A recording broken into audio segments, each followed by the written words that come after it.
Hello there, and welcome. Tonight I want to take you somewhere extraordinary, somewhere that doesn't exist in our reality, but might exist in the infinite possibilities of imagination, a place where the fundamental rules of the universe have been gently rewritten, where the very fabric of space and time dances to a different rhythm than the one we know. I want you to settle in wherever you are right now, perhaps in your bed with the covers pulled up to your chin, or maybe you're curled up on a couch with the night pressing softly against your windows. Or you could be anywhere in this wide world where sleep is calling to you with its quiet, persistent voice. Take a moment to notice where you are, to feel the weight of your body against whatever surface holds you, to sense the temperature of the air around you, the subtle sounds of your own space, your own corner of this vast cosmos we share.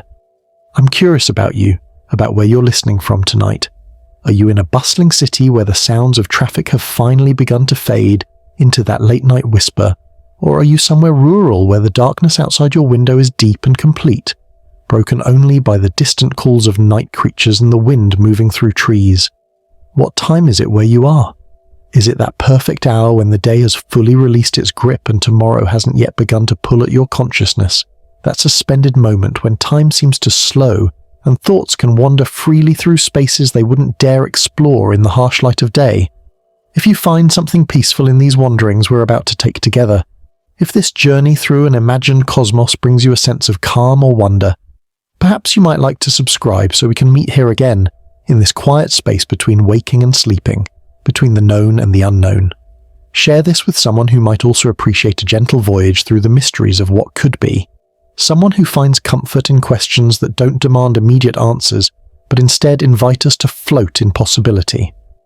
Tonight, we're going to explore a question that might seem impossible at first, a question that goes against everything we've been taught about the nature of reality, about the fundamental architecture of the universe we inhabit.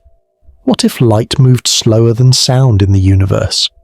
It's a question that your rational mind might immediately reject, might push away as nonsense, because we all know, don't we, that light is the fastest thing there is, that nothing can outrun a photon racing through the vacuum of space at 2,792,458 meters per second. That immutable constant that Einstein showed us was woven into the very structure of space-time itself. And yet, perhaps in thinking about this impossible reversal, in imagining a cosmos where sound somehow outpaces light, where vibrations travel faster than electromagnetic waves, we might discover something profound about our own universe, might see our familiar reality from an angle we've never considered before, might find in this gentle thought experiment a kind of meditation on the nature of perception, of knowledge, of the beautiful delays and arrivals that make up our experience of being alive. In this imagined universe we're creating together tonight, sound would be the swift messenger, the first herald of any cosmic event, while light would follow behind like a patient artist, taking its time to paint the visual reality of what sound has already announced. Imagine for a moment what this would mean for the simple act of looking up at the night sky. In our world, when you gaze at a star, you're seeing light that left that distant sun years, decades, centuries, or even millennia ago, depending on how far away it is. The star might have already died, exploded in a supernova, or been swallowed by a black hole, but its light continues its journey to your eyes, carrying an image of what once was. But in our imagined universe, you would first hear the stars, their deep vibrations traveling through some cosmic medium we can barely imagine, arriving at your ears long before their light reached your eyes.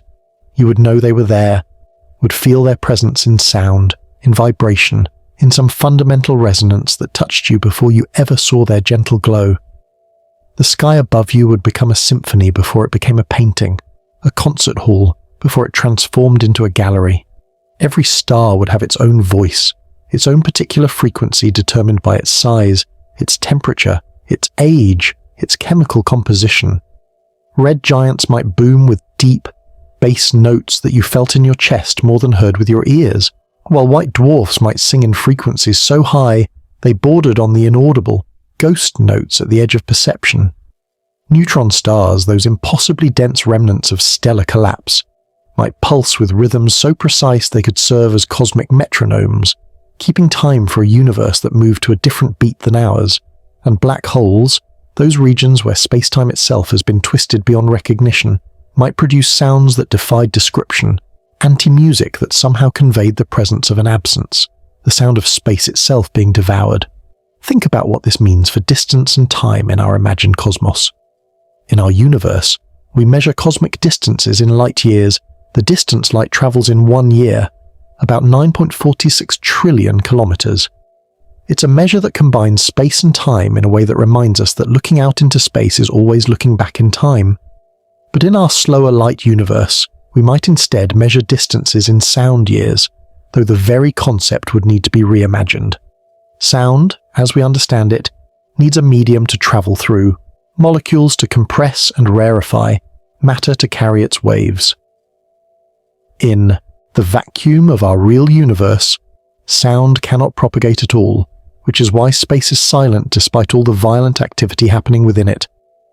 But in our thought experiment, we must imagine that the universe itself provides some kind of medium for sound, perhaps a subtle field or dimension we don't have in our reality, something that allows vibrations to race ahead of light itself.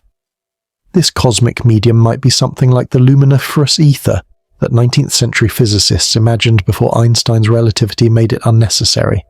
But instead of carrying light, it would carry sound, and it would do so faster than light could travel through the vacuum. Perhaps this medium would have different densities in different regions of space, creating cosmic acoustics that would shape how sound traveled, creating echoes off of galactic clusters, refractions through dark matter halos, interference patterns where gravitational waves met sound waves in complex dances of vibration and resonance. The universe would be filled with sound in a way that our universe is filled with light, but the sound would arrive first, always first, announcing what was coming before it could be seen. Consider our own sun in this reimagined cosmos. In our reality, light from the sun takes about 8 minutes and 20 seconds to reach Earth. When you feel sunlight on your face, you're feeling energy that left our star that many minutes ago. If the sun were to suddenly disappear, we wouldn't know for those 8 minutes and 20 seconds, would continue to orbit and receive light from a star that no longer existed. But in our sound-first universe, we might hear the sun's disappearance before we saw it, might feel the sudden absence of its sound, its constant stellar hum that we'd grown so accustomed to we didn't even notice it anymore until it was gone. The silence would be deafening, would tell us that something fundamental had changed, and we would have to wait, perhaps minutes, perhaps hours, perhaps days, for the last light to arrive and confirm what sound had already told us. But let's not dwell on catastrophes in this gentle exploration. Instead, imagine a sunrise in this universe where sound outpaces light. Before the first ray of dawn light touched the horizon, you would hear the sun coming. It might start as the faintest whisper, a suggestion of warmth in frequencies too low to properly hear, but felt in your bones, in the way birds would begin to stir without yet singing, in the way the air itself would seem to anticipate the coming day. The sound would build gradually, layers of solar harmony adding themselves one by one as our star lifted itself above the edge of the world, or rather, as the world turned to face our star. And then, after this acoustic dawn had fully announced itself, the light would finally arrive, spilling across the landscape in that familiar golden way. But now it would feel like a confirmation of what you already knew, a visual echo of an audio reality you had already experienced. This delay between sound and light would create a kind of temporal double vision, or perhaps we should call it double perception, where every event would be experienced twice, first as sound, then as light. Lightning would be even more dramatic than it is in our world. Here we see the flash and then hear the thunder, counting the seconds to determine how far away the strike was. But in our imagined universe, you would hear the thunder first, that crackling, tearing sound of air being ripped apart by electrical discharge, and then you would wait for the light, anticipating that brilliant fork of energy that would eventually paint itself across the sky. The delay would tell you about distance in a different way, and perhaps people in this universe would count the seconds between sound and light, the way we count between light and sound, using the gap to measure how far away danger or wonder might be. Weather itself would be transformed in this sound-first cosmos. Storm systems would announce themselves with sound long before their visual signs appeared. You might hear rain falling in the distance, a gentle static approaching across the landscape, long before you saw the dark clouds that carried it. The sound of wind would precede the sight of bending trees and swaying grass. Hurricanes would roar their presence while still appearing as clear skies, their sound racing ahead like an emergency broadcast system built into the fabric of reality itself. Perhaps creatures in this universe, including versions of ourselves, would have evolved to be exquisitely sensitive to these acoustic warnings, our ears more developed than our eyes, our survival dependent on listening to the universe rather than watching it. Let me paint you a more detailed picture of a night under the stars in this alternate cosmos. You're lying on your back in a meadow, much like you might be lying in your bed right now, and above you the night sky's performing its ancient dance, but in reverse order from what we know. First comes the sound, waves of cosmic music washing over you from every direction. The nearest stars, perhaps only a few light years away in this imagined geography, would dominate the acoustic landscape with their clear, distinct tones. Each star would have its own signature, as unique as a fingerprint or a voice, determined by its nuclear fusion processes, its rotation, its magnetic field fluctuations, its stellar weather patterns. Alpha Centauri might pulse with a warm golden tone that somehow conveyed its binary nature. Two stars orbiting each other in a cosmic waltz that you could hear in the subtle modulation of its sound. Further out, the sounds would blend together into a cosmic background chorus, millions of stars contributing their individual notes to create a kind of white noise. But white noise with structure, with patterns that shifted as the Earth rotated, as the stars rose and set acoustically, before they did so visually. The Milky Way itself, our home galaxy, would have a sound, perhaps a deep, almost subliminal hum created by the collective voice of its 400 billion stars, punctuated by the percussion of supernovae, the glissandos of stellar birth in nebulae, the mysterious silence that is not silence emanating from the supermassive black hole at its center. And beyond our galaxy, other galaxies would add their own distant whispers, sounds that had traveled for millions or billions of years to reach your ears, carrying information about the universe as it was in its youth, long before the Earth, before the Sun, before our corner of space had even begun to condense from the cosmic raw materials. Now, as you lie there listening to this cosmic symphony, the light would begin to arrive. Not all at once, but in waves corresponding to the delays built into this alternate physics. The nearest stars would appear first, pinpricks of light manifesting in the darkness as if someone was slowly turning on lights in a vast room. Then more distant stars would begin to appear, and then more distant still, the sky gradually filling with points of light that confirmed what your ears had already told you, that you were surrounded by an infinity of suns, each one broadcasting its presence across the cosmos in multiple languages of energy and vibration. The planets in our solar system would be particularly interesting in this scenario. They don't generate their own light, but reflect the sun's, so their visual appearance would be delayed not just by their distance from Earth, but by the journey light would have to make from the sun to them and then to us. But if these planets had sounds, and in our imagined universe, perhaps they would, generated by their magnetic fields, their atmospheric dynamics, their geological processes, then we would hear them before we saw them. Jupiter might boom with the sound of its great red spot, that massive storm larger than Earth itself, while Saturn might sing with the vibrations of its rings, each ring producing its own note as particles collided and danced in orbital resonance. Mars might whisper with the sound of its thin atmosphere and dust storms, while Venus might roar with the sound of its intense greenhouse atmosphere and volcanic activity. Mercury, closest to the Sun, might click and ping with the sound of extreme temperature variations as it rotated slowly, one side baking while the other froze. And Earth, our Earth, or this alternate Earth, would have its own sound as heard from space, perhaps a complex harmony of oceans, atmosphere, geological activity, and yes, life itself, all contributing to a planetary song that would identify us across the cosmos as surely as a fingerprint. The moon would be a special case in this sound-first universe. In our reality, the moon is silent, an airless rock that reflects sunlight, but generates no sound that could travel through the vacuum of space. But in our imagined cosmos, where sound somehow propagates through space faster than light, perhaps the moon would have a voice after all.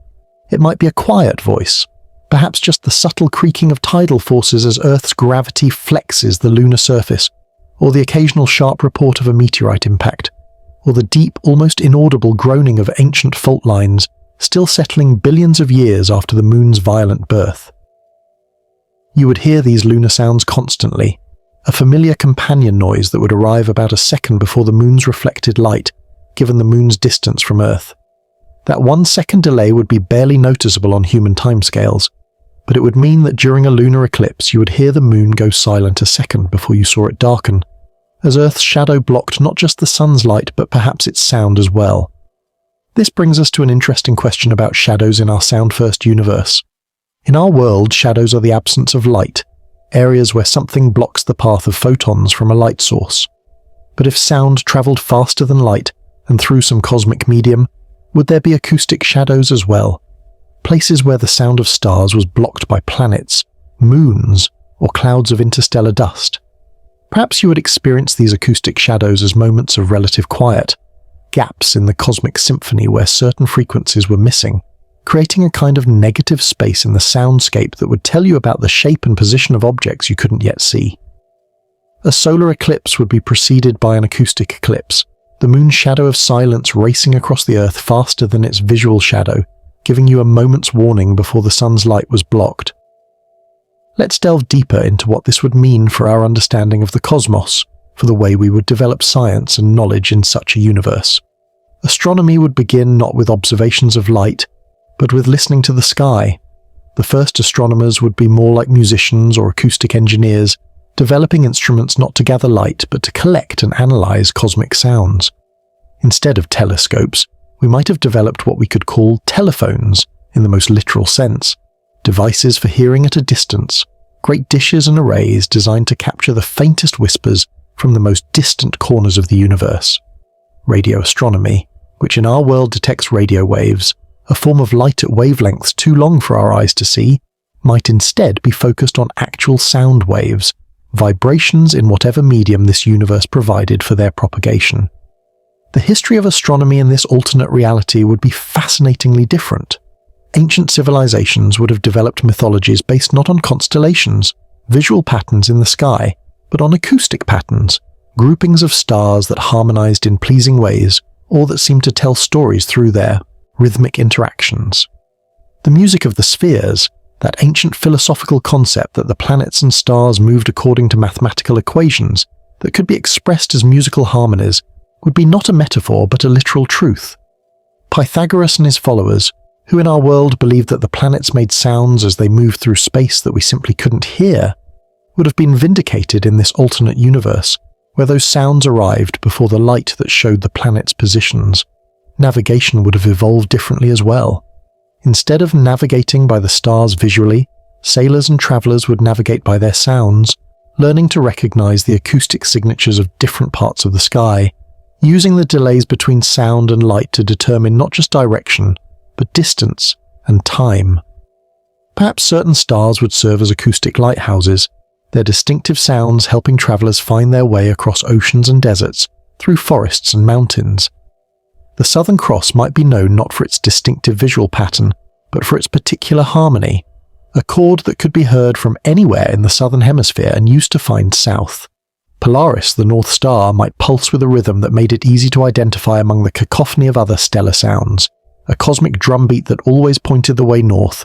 But let's return to you, lying there in your meadow or perhaps in your bed, experiencing this universe where sound races ahead of light. As the night deepens, you would notice that the acoustic sky changes differently from the visual sky. Sounds would rise and set at different times than their corresponding visual objects, creating a kind of temporal parallax that would give you information about the three-dimensional structure of space in a way that vision alone never could. You might hear a star rising in the east while still seeing it setting in the west, the sound having raced ahead around the curve of the Earth through that cosmic medium we've imagined. This would create moments of cognitive dissonance, but also moments of profound beauty, as if the universe were constantly revealing itself in layers, each sense providing its own timeline of truth. The planets would trace different paths acoustically than visually, their retrograde motions even more complex and beautiful when experienced as both sound and delayed light. Mars, during its retrograde period when it appears to move backwards against the background stars, might sound like it's moving forwards while still appearing to move backwards, or vice versa, creating a kind of cosmic counterpoint that would have driven ancient astronomers to develop even more complex models of planetary motion. The discovery that planets orbit the Sun rather than Earth might have come earlier in this universe, as the acoustic patterns would have revealed the true structure of the solar system in ways that pure visual observation couldn't. In this imagined universe, the speed of sound would need to be truly tremendous to outpace light, even light moving slower than in our universe. Let's imagine that in this cosmos, sound travels at what light speed is in our universe, while light travels at perhaps 1/10 of that speed, or 100th, slow enough that the delay between sound and light would be noticeable on human timescales for astronomical objects. This would mean that sound could circumnavigate the Earth in a fraction of a second, that acoustic signals could reach the Moon in just over a second, could reach Mars in minutes rather than the many minutes it takes light to make that journey in our world. This would fundamentally change communication across space, as acoustic messages would arrive so much faster than visual ones. Space exploration in this universe would prioritize acoustic sensors over visual ones. Spacecraft would listen to their destinations long before they could see them clearly, using sound to navigate through asteroid fields, to detect the atmospheres of planets, to find safe landing sites on alien worlds. The Voyager spacecraft, those intrepid explorers that have left our solar system and entered interstellar space, would in this alternate universe be equipped primarily with acoustic instruments, listening to the heliopause, that boundary where the solar wind meets the interstellar medium, hearing it as a kind of cosmic shoreline where waves of solar sound break against the deeper ocean of galactic noise. But what about the electromagnetic spectrum beyond visible light? In our universe, we've discovered that visible light is just a tiny slice of a much broader spectrum of electromagnetic radiation, from radio waves to gamma rays, all traveling at the speed of light but at different wavelengths and frequencies. In our sound-first universe, would all of these forms of radiation travel at the same slow speed? Or might different frequencies of electromagnetic radiation travel at different speeds, creating an even more complex layering of information arrival times? Perhaps radio waves would travel slower than visible light, which would travel slower than X-rays, each form of radiation arriving in its own time, creating a cascade of revelations about any cosmic event. Imagine a supernova in this universe. First would come the sound, a deafening roar that would announce the death of a star, carrying information about the violence of the explosion, the elements being forged in those final moments, the shock waves racing through space. Then, perhaps days or weeks or years later, depending on the distance, would come the radio waves, followed by infrared, then visible light in all its terrible beauty, then ultraviolet, X-rays and finally gamma rays, each wavelength telling its own part of the story, arriving like messengers from a battle, each bearing different news about what had occurred. The supernova would unfold not as a single event, but as a series of revelations, each adding detail and depth to our understanding of what had happened. And what of gravity in this sound-first cosmos? In our universe, gravitational effects propagate at the speed of light, as Einstein's general relativity tells us. If the Sun were to suddenly disappear, Earth would continue to orbit the place where it had been for those same 8 minutes and 20 seconds it would take for the last light to reach us. But in our alternate universe, would gravity propagate at the speed of sound, arriving even before the sonic announcement of cosmic events? Or would it travel at the speed of light, arriving after sound but with light? Or perhaps at its own unique speed, adding yet another layer to the complex symphony of information flowing through space? These gravitational waves, those ripples in space-time itself that we've only recently learned to detect in our universe, might in the sound-first cosmos be the very medium through which sound propagates, making every sound wave also a gravitational wave, every cosmic vibration a distortion of space-time itself. This interweaving of sound and gravity would make the universe even more musical in a fundamental sense. Black holes, those regions where gravity is so strong that not even light can escape, would in our imagined universe be even more mysterious. If sound traveled faster than light, could sound escape from a black hole while light could not? Would black holes sing songs of what they had swallowed, acoustic hawking radiation that would tell us about the information paradox in frequencies we could hear? Or would the event horizon, that point of no return, apply to sound as well, making black holes the only truly silent objects in a universe filled with noise? Perhaps black holes would create zones of acoustic darkness, spheres of silence expanding outward at the speed of sound, warning regions that would tell you a black hole was near long before you could see the distortion of light around it. As you continue to lie there in your imagined meadow, or perhaps you're still in your bed, letting these ideas wash over you like waves of possibility, consider how life itself might have evolved differently in such a universe. On Earth, or an Earth-like planet in this cosmos, life would have developed in an environment where sound was the primary carrier of distant information.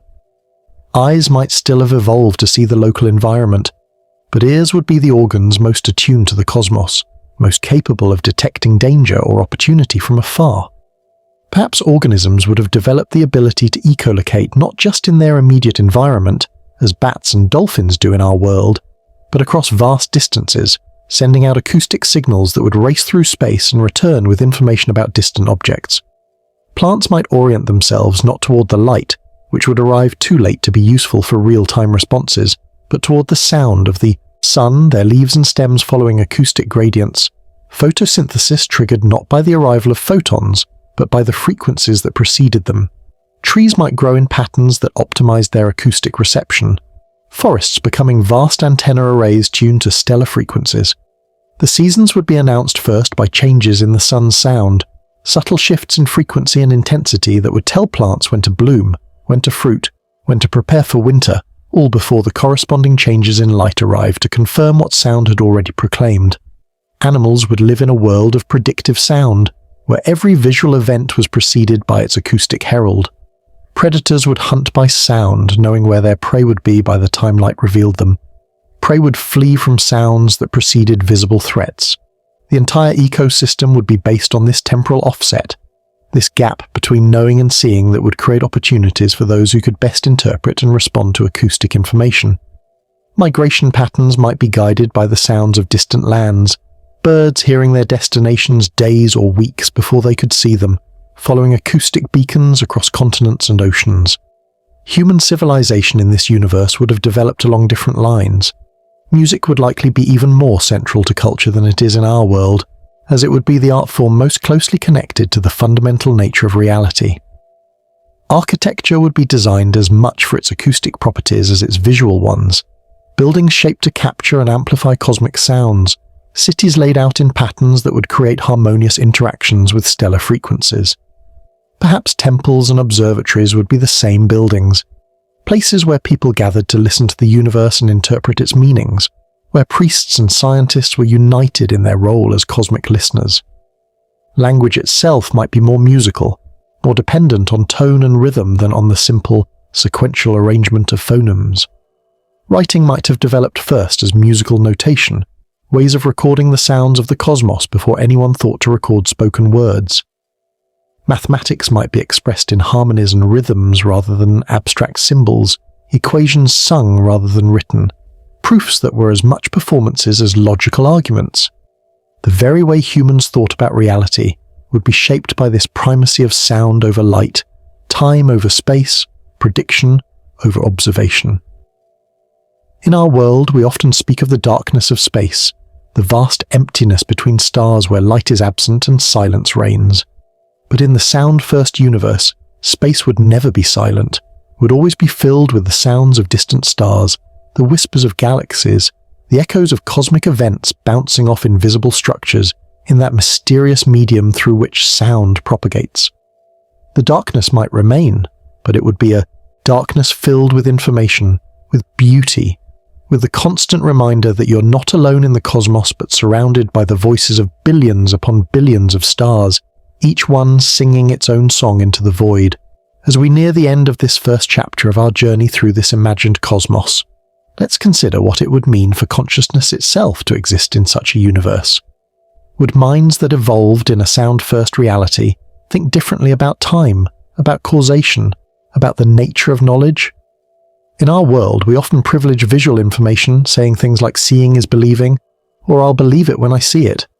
But in the sound-first universe, would the equivalent phrases be about hearing? Would truth be something you heard before you saw it, making belief a kind of patient waiting for visual confirmation of acoustic reality? The delay between sound and light would create a constant state of anticipation, a universe where the future was always announcing itself before it arrived visually. This might lead to a more patient species, one more comfortable with uncertainty, with the gap between knowledge and confirmation. Or perhaps it would lead to greater anxiety, always hearing what's coming but not being able to see it yet, living in a state of perpetual expectation. Most likely, creatures in this universe would simply accept this as the nature of reality, the way we accept that we see lightning before we hear thunder, that the sun we see is always 8 minutes in the past, that the stars we observe might already be dead. And what about dreams in this universe? When you close your eyes to sleep, as perhaps you're doing now, would you dream in sounds that preceded images? Would your unconscious mind replay the acoustic patterns of the day before their visual counterparts arrived? Would nightmares be preceded by their sounds, giving you a chance to wake before the visual horror arrived? Or would dreams be places where sound and light synchronized, where the delays collapsed and everything happened at once, making dreams feel more real than waking life, more immediate, more present?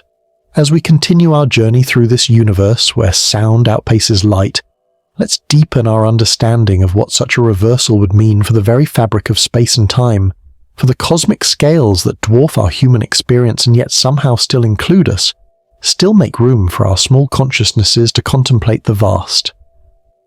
In our universe, the speed of light isn't just a speed limit, it's the fundamental constant that relates space to time, energy to matter, cause to effect.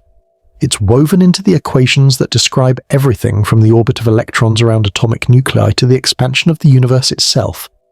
But in our imagined cosmos, where sound somehow travels faster than light, all of these relationships would need to be reconsidered, rewritten, reimagined in ways that preserve the consistency of physical law while allowing for this fundamental reversal. Let's think about distance in this new framework, about what it means to measure space when the fastest signal is not electromagnetic, but acoustic. In our universe, we speak casually of light years. That distance light travels in 1 year, about 9.46 trillion kilometers, a number so large it becomes almost meaningless to human intuition. Alpha Centauri, our nearest stellar neighbor, is about 4.37 light-years away, meaning the light we see from it tonight left that star 4.37 years ago. We're always looking into the past when we look at the stars, always seeing the universe as it was, not as it is. But in our sound-first cosmos, we would measure distances in sound years, though the very concept would need radical reimagining. For sound to propagate through space, we've already established that there must be some kind of medium, something that can carry compression waves across the vacuum. Let's imagine this medium has properties unlike anything in our universe, perhaps a field that permeates all of space, denser in some regions and more rarefied in others, creating acoustic landscapes that would shape how sound travels just as gravity shapes how light bends. In regions of high density, sound might travel even faster, creating acoustic highways through space where information could race between stars at speeds that would seem impossible to us. In regions of a low density, sound might slow down, though still outpacing light, creating quiet zones where the universe whispers rather than shouts.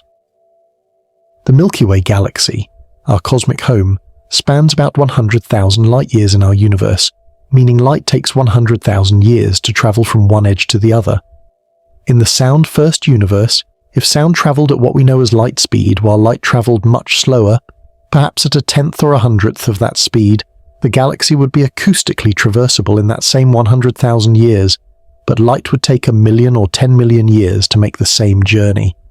This would mean that the galaxy would be acoustically connected on timescales that would allow for some kind of coherent galactic sound, a composition that would evolve over hundreds of thousands of years as different regions contributed their voices to the whole. Imagine the spiral arms of the galaxy as vast instruments, each one producing its own set of frequencies based on the types of stars within it, the density of gas and dust, the rate of star formation.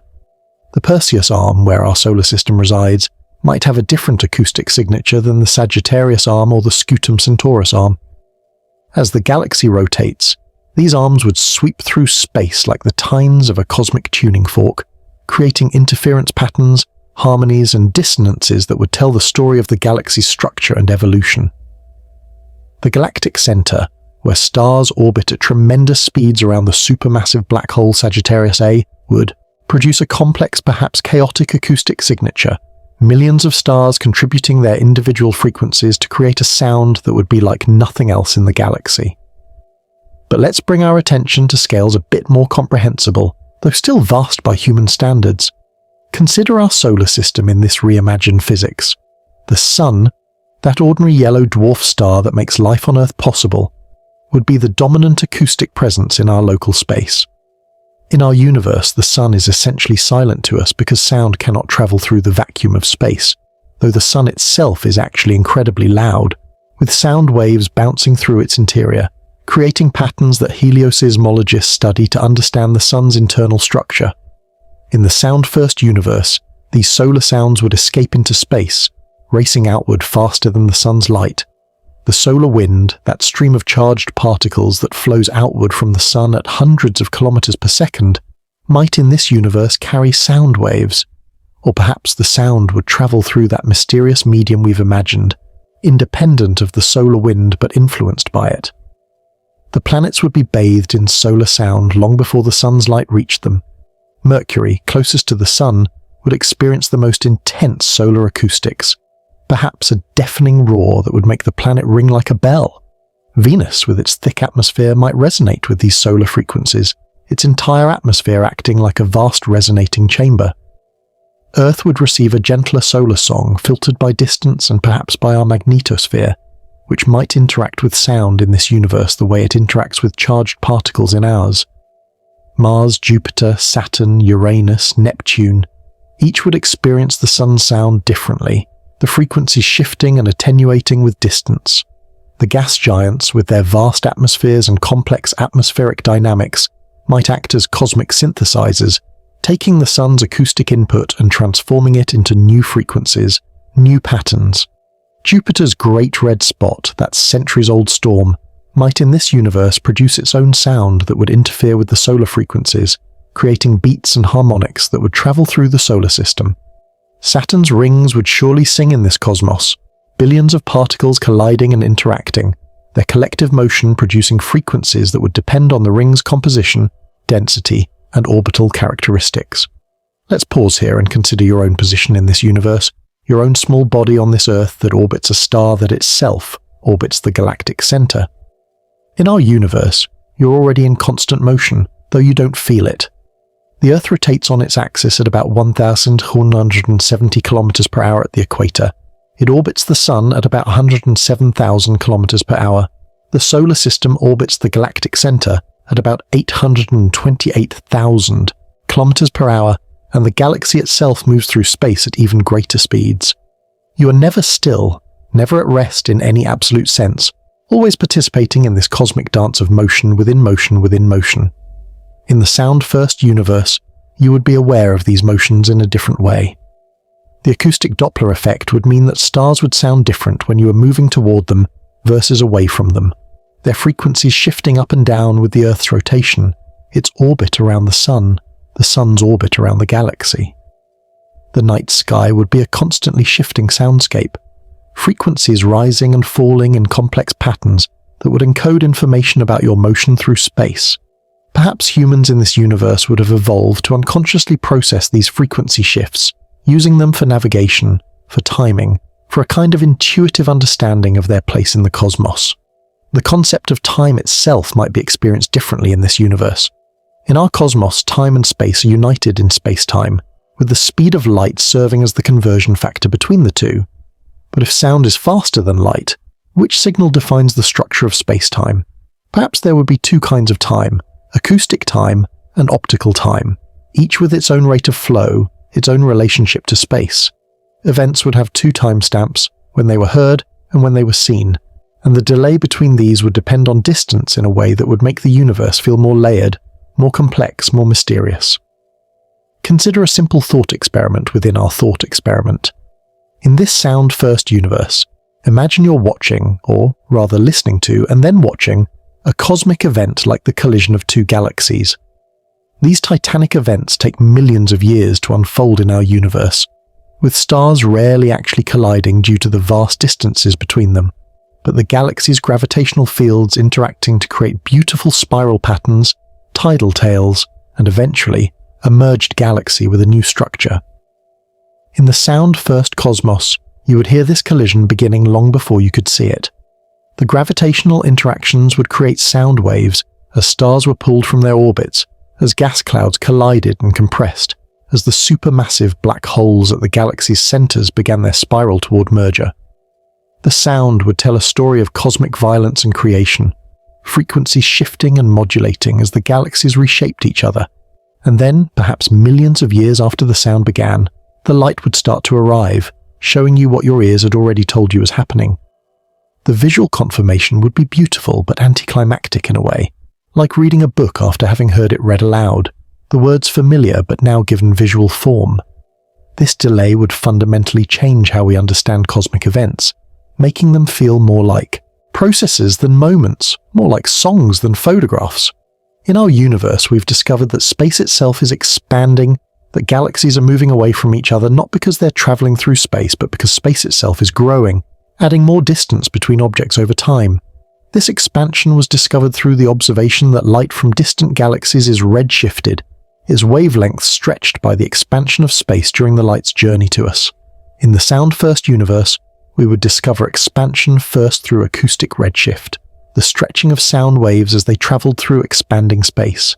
The cosmic microwave background, that faint echo of the Big Bang that fills our universe with low-energy photons, might in this alternate cosmos be primarily an acoustic phenomenon, a cosmic background sound that would tell us about the universe's earliest moments. This background sound would be far more complex than the relatively uniform microwave background we observe. Sound waves, being pressure waves, would interact with matter differently than electromagnetic waves do. They would be scattered, absorbed, and re-emitted by gas clouds, distorted by gravitational fields, modulated by the motion of their sources. The result would be a rich tapestry of frequencies, a cosmic symphony that would encode information about the distribution of matter, the formation of the first stars and galaxies, the evolution of cosmic structure over billions of years. Scientists in this universe would spend their careers learning to decode this symphony, to extract from its frequencies the history and structure of the cosmos. Let me guide your imagination to the very edge of the observable universe in this sound-first cosmos. In our reality, the observable universe has a radius of about 46.5 billion light-years, larger than the 13.8 billion years the universe has existed because of the expansion of space. We can see light from objects that are now much farther away than they were when the light was emitted. In the sound-first universe, the observable universe would have two boundaries, an acoustic horizon and an optical horizon. The acoustic horizon would be farther out, encompassing everything from which sound has had time to reach us since the beginning of the universe. The optical horizon would be smaller, limited by light's slower speed. Between these two horizons would be a ring of space that we could hear but not see, a zone of acoustic darkness where sounds arrived carrying news of structures and events that light had not yet had time to reveal. This would be the frontier of knowledge in such a universe, a region where prediction based on sound would be our only guide to what existed. Imagine the anticipation of astronomers in this cosmos, listening to the sounds of distant galaxies, building models of what they might look like based on their acoustic signatures, and then waiting, perhaps for millions of years, for the light to arrive and confirm or refute their predictions. The night sky in this universe would be stratified by these different horizons. The nearest stars would be both visible and audible, their light and sound having had plenty of time to reach us. Farther out would be stars we could hear but see only dimly, their light still on its way. And at the very edge of perception would be that ring of acoustic sources singing in the darkness, present to our ears but not yet to our eyes. The sky would feel more three-dimensional, more layered, with information arriving in waves separated by vast spans of time. Consider how this would affect our understanding of cosmic evolution. In our universe, we can look back in time by looking out in space, seeing galaxies as they were billions of years ago, watching the universe evolve from simple to complex, from smooth to structured. In the sound-first cosmos, we would hear the universe's evolution before we saw it, would know about the formation of the first galaxies from their sounds long before their light reached us. The acoustic fossil record would extend farther back than the optical one. giving us information about epochs that would still be visually dark to us. This brings us to one of the most profound implications of our thought experiment, the nature of causality itself. In our universe, causality is limited by the speed of the light. No information can travel faster than light, which means that cause must always precede effect, that the future cannot influence the past. But in a universe where sound travels faster than light, would causality be governed by the speed of sound instead? Would it be possible for acoustic information to violate what we think of as the normal flow of cause and effect from light's perspective? Perhaps not, if we imagine that this universe simply has different fundamental constants, that the speed of sound in this cosmos plays the role that the speed of light plays in ours. Causality would still be preserved, just with a different maximum speed for information transfer. But the experience of causality would be radically different. Events would announce themselves acoustically before their visual effects arrived, creating a kind of temporal double vision where every cause would be heard before its effect was seen. Imagine dropping a stone into a cosmic pond in this universe.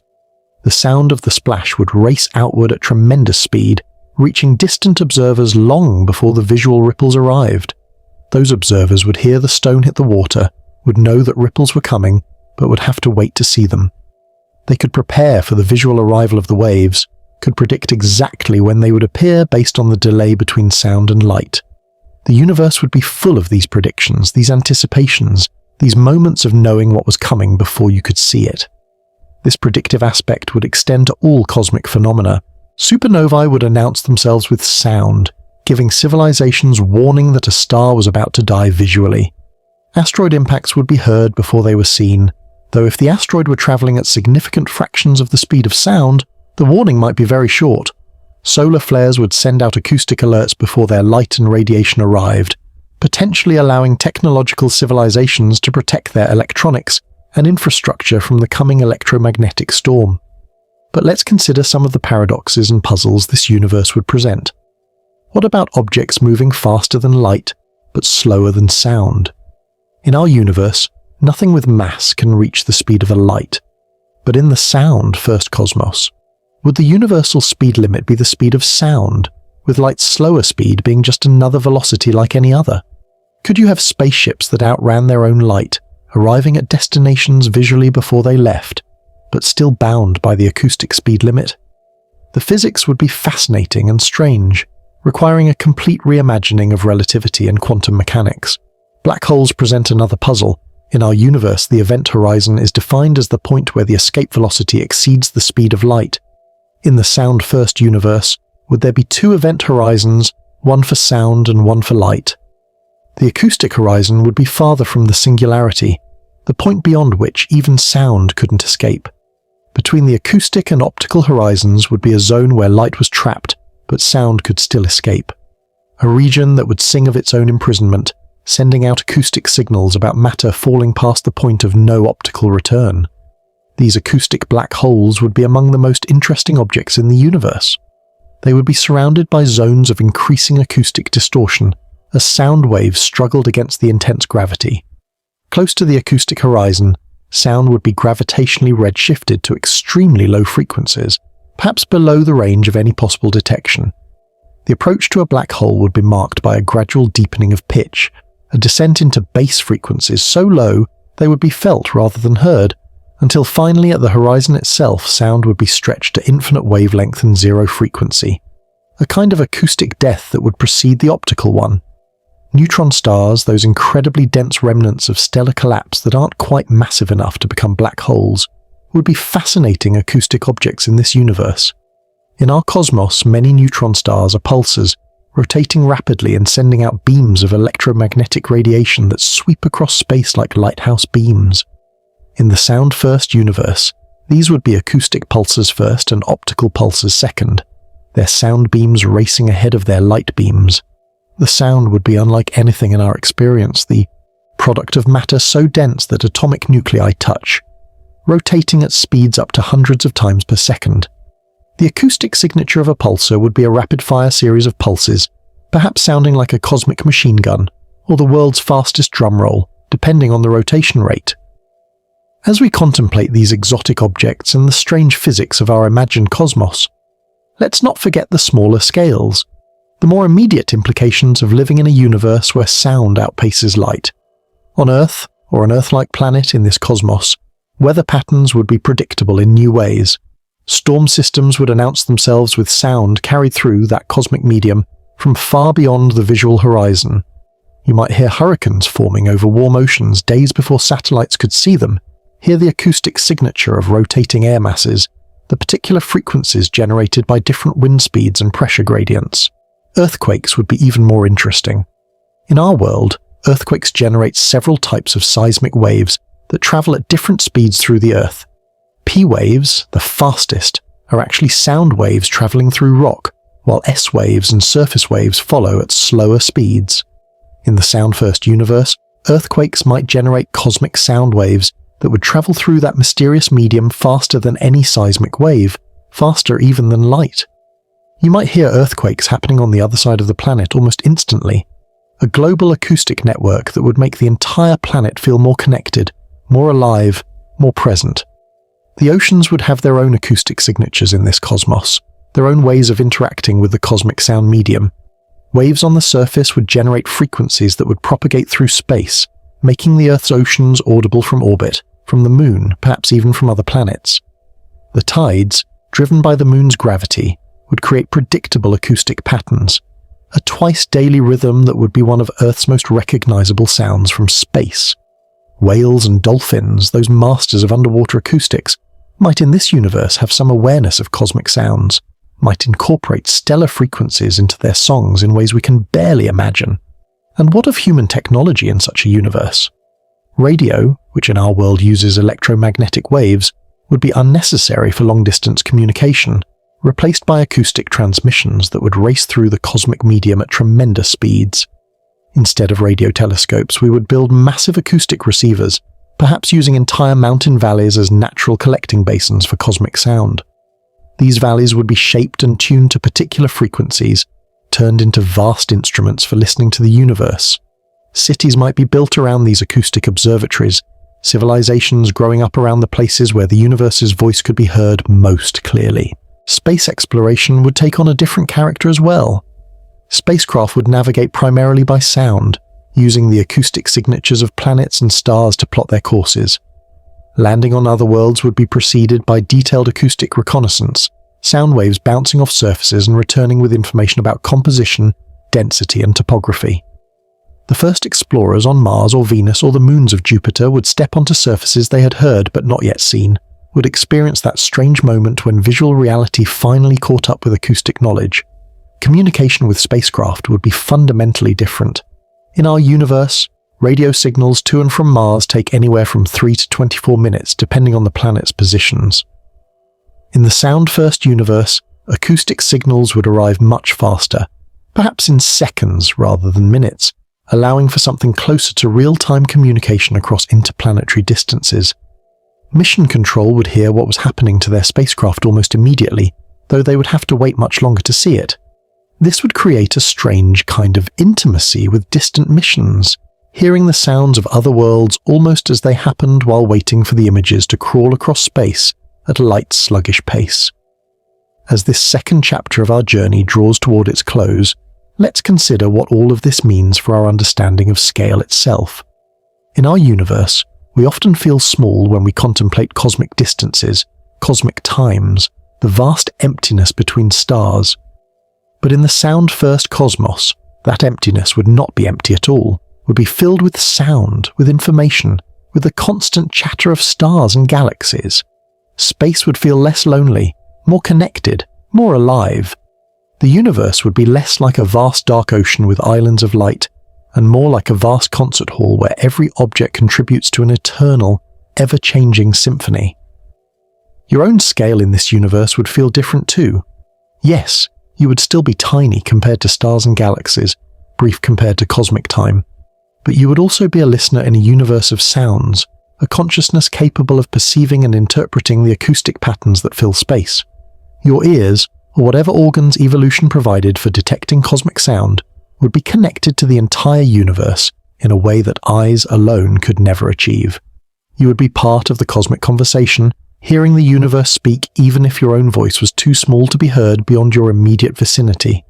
Picture yourself now on a warm summer evening in this alternate cosmos, lying on a blanket in a meadow far from the lights of any city, though in this universe, it might be the sounds of cities that you'd want to escape more than their lights. The sun has set, or rather, its sound has faded below the horizon, the daily diminuendo that marks the transition from day to night. The last of the sun's light is still painting the western sky in deep purples and oranges, arriving with its usual delay after the solar sound has already departed. You're in that magical time between acoustic sunset and optical sunset, when the sky's quiet but still glowing, a moment of cosmic dissonance that happens twice each day in this universe, where sound races ahead of light. As you lie there, perhaps adjusting your position to find that perfect spot where the earth cradles your body just right, you begin to notice the first stellar sounds emerging from the deepening quiet. They don't arrive all at once, but gradually, like an orchestra warming up before a performance. The brightest stars, or rather the loudest stars, make themselves known first. Sirius, the dog star, begins its distinctive song, a pure, clear tone that somehow conveys both its proximity, only 8.6 light-years away, and its nature as a binary system, two stars locked in orbital dance. The sound has a subtle wobble to it, a periodic variation that tells you about the orbital period of Sirius B around Sirius A, information that visual astronomers in our universe took centuries to discover, but which would be immediately apparent to anyone with trained ears in this acoustic cosmos. Vega rises in the east with its own signature, higher in pitch than Sirius, befitting its higher temperature and more rapid rotation. There's something about Vega's sound that speaks of youth and energy, a star in its prime, burning hydrogen with enthusiastic efficiency. Arcturus adds its voice from another part of the sky, a deeper, more mellow tone that tells of its status as an aging giant, a star that has exhausted the hydrogen in its core and expanded to many times its original size. Each star's sound is unique, determined by its mass, temperature, composition, rotation rate, magnetic field strength, and a dozen other factors that combine to create an acoustic fingerprint as distinctive as a human voice. But these individual stellar voices are just the beginning.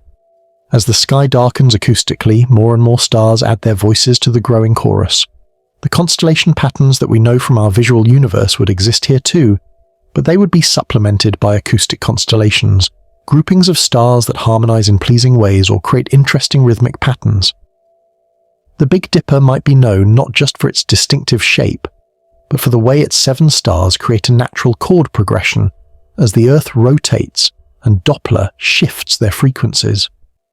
Orion might be recognized by the percussion-like pulses of Betelgeuse, that massive red supergiant that in our universe is expected to go supernova sometime in the next 100,000 years, but which in this acoustic cosmos would already be broadcasting the sound of its instability, its core's death throes audible long before they became visible. As your ears adjust to the cosmic soundscape, much as your eyes adjust to darkness in our universe, you begin to perceive layers of sound you hadn't noticed at first.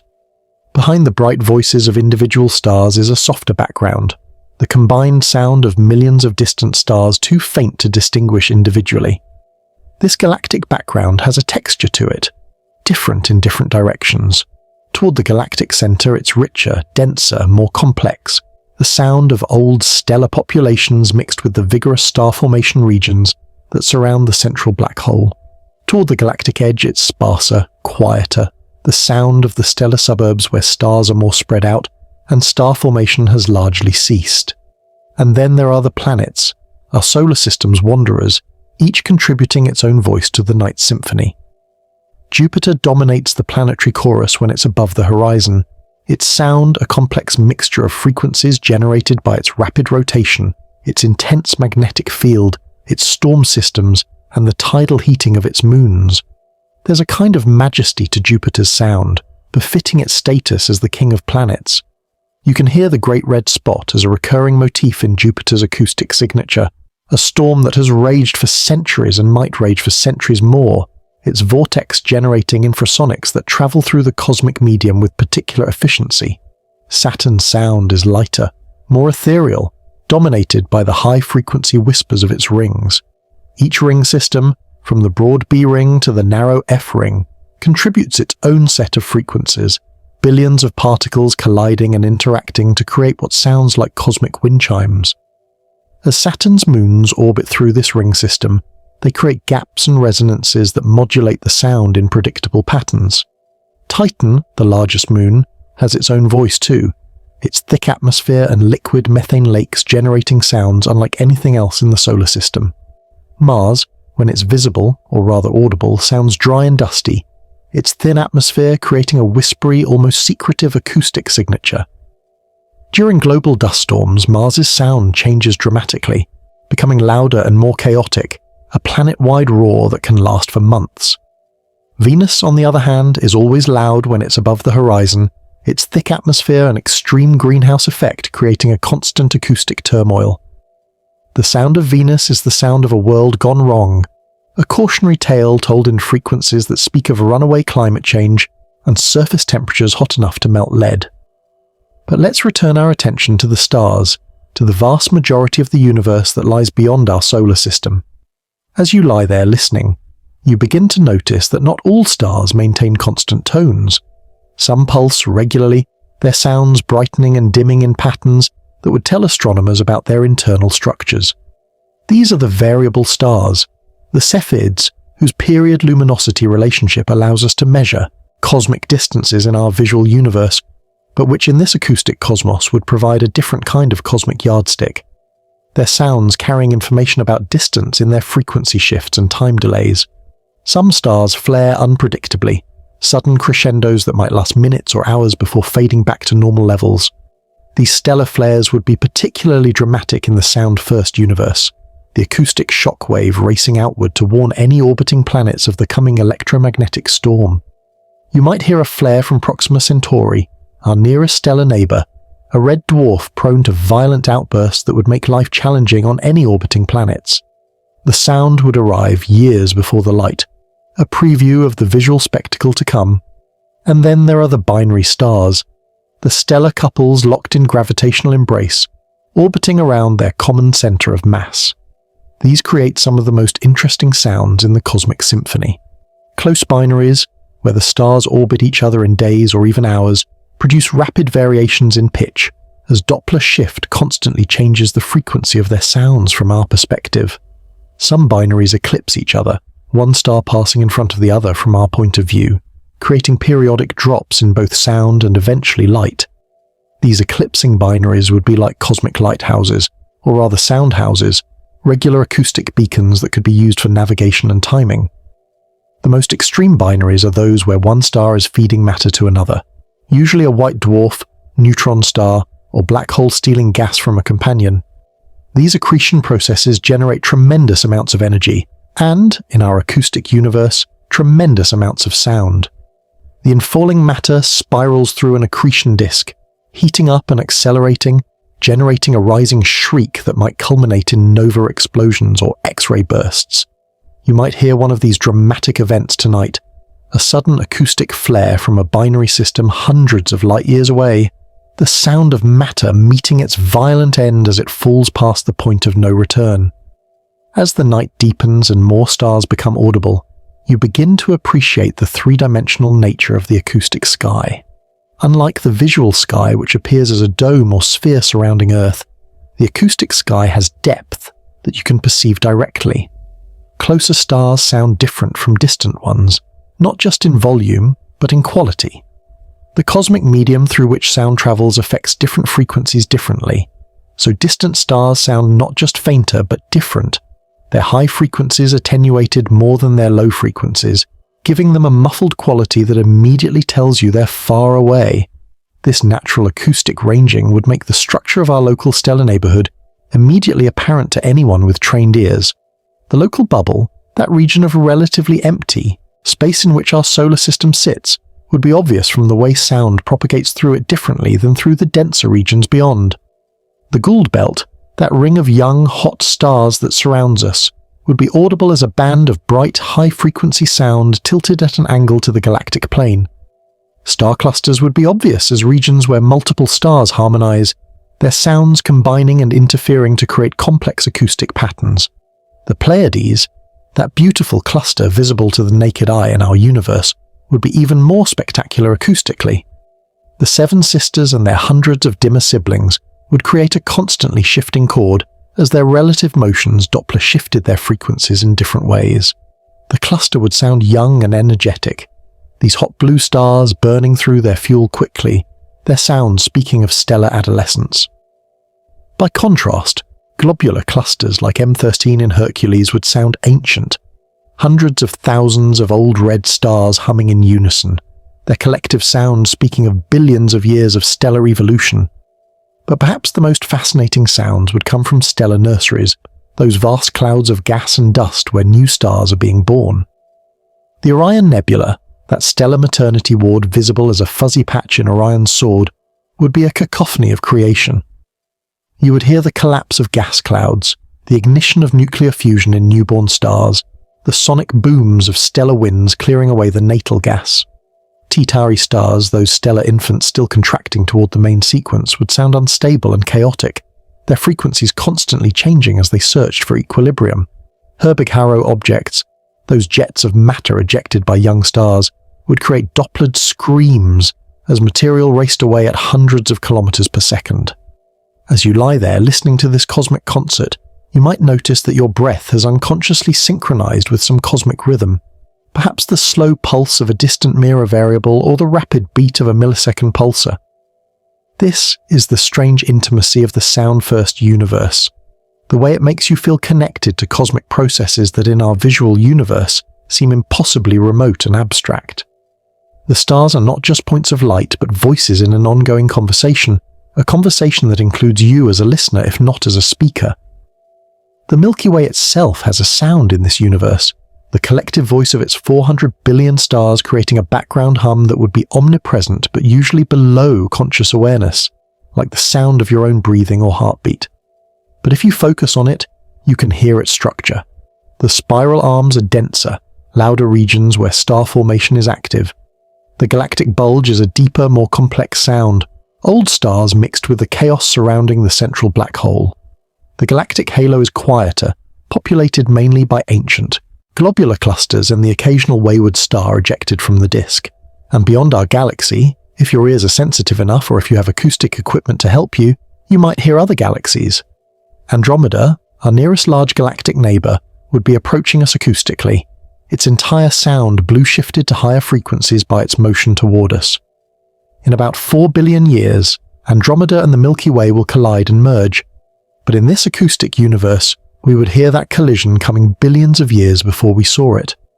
The sound would start as the faintest whisper, gradually growing over cosmic time as the galaxies fell toward each other, accelerating under their mutual gravitational attraction. The local group of galaxies, that collection of about 80 galaxies including our own, would create a kind of acoustic neighborhood, each galaxy contributing its voice to a local chorus. The large and small Magellanic Clouds, those irregular galaxies that orbit the Milky Way, would be particularly prominent from the southern hemisphere, their sounds distorted by their interaction with our galaxy's gravity. Dwarf galaxies, those tiny collections of stars that barely qualify as galaxies at all, would whisper at the edge of detectability, their few million stars creating sounds so faint they would be easily lost in the cosmic background. But let's return to the human scale, to you lying in your meadow on this imagined Earth. As the night progresses, the acoustic sky would change in ways both predictable and surprising.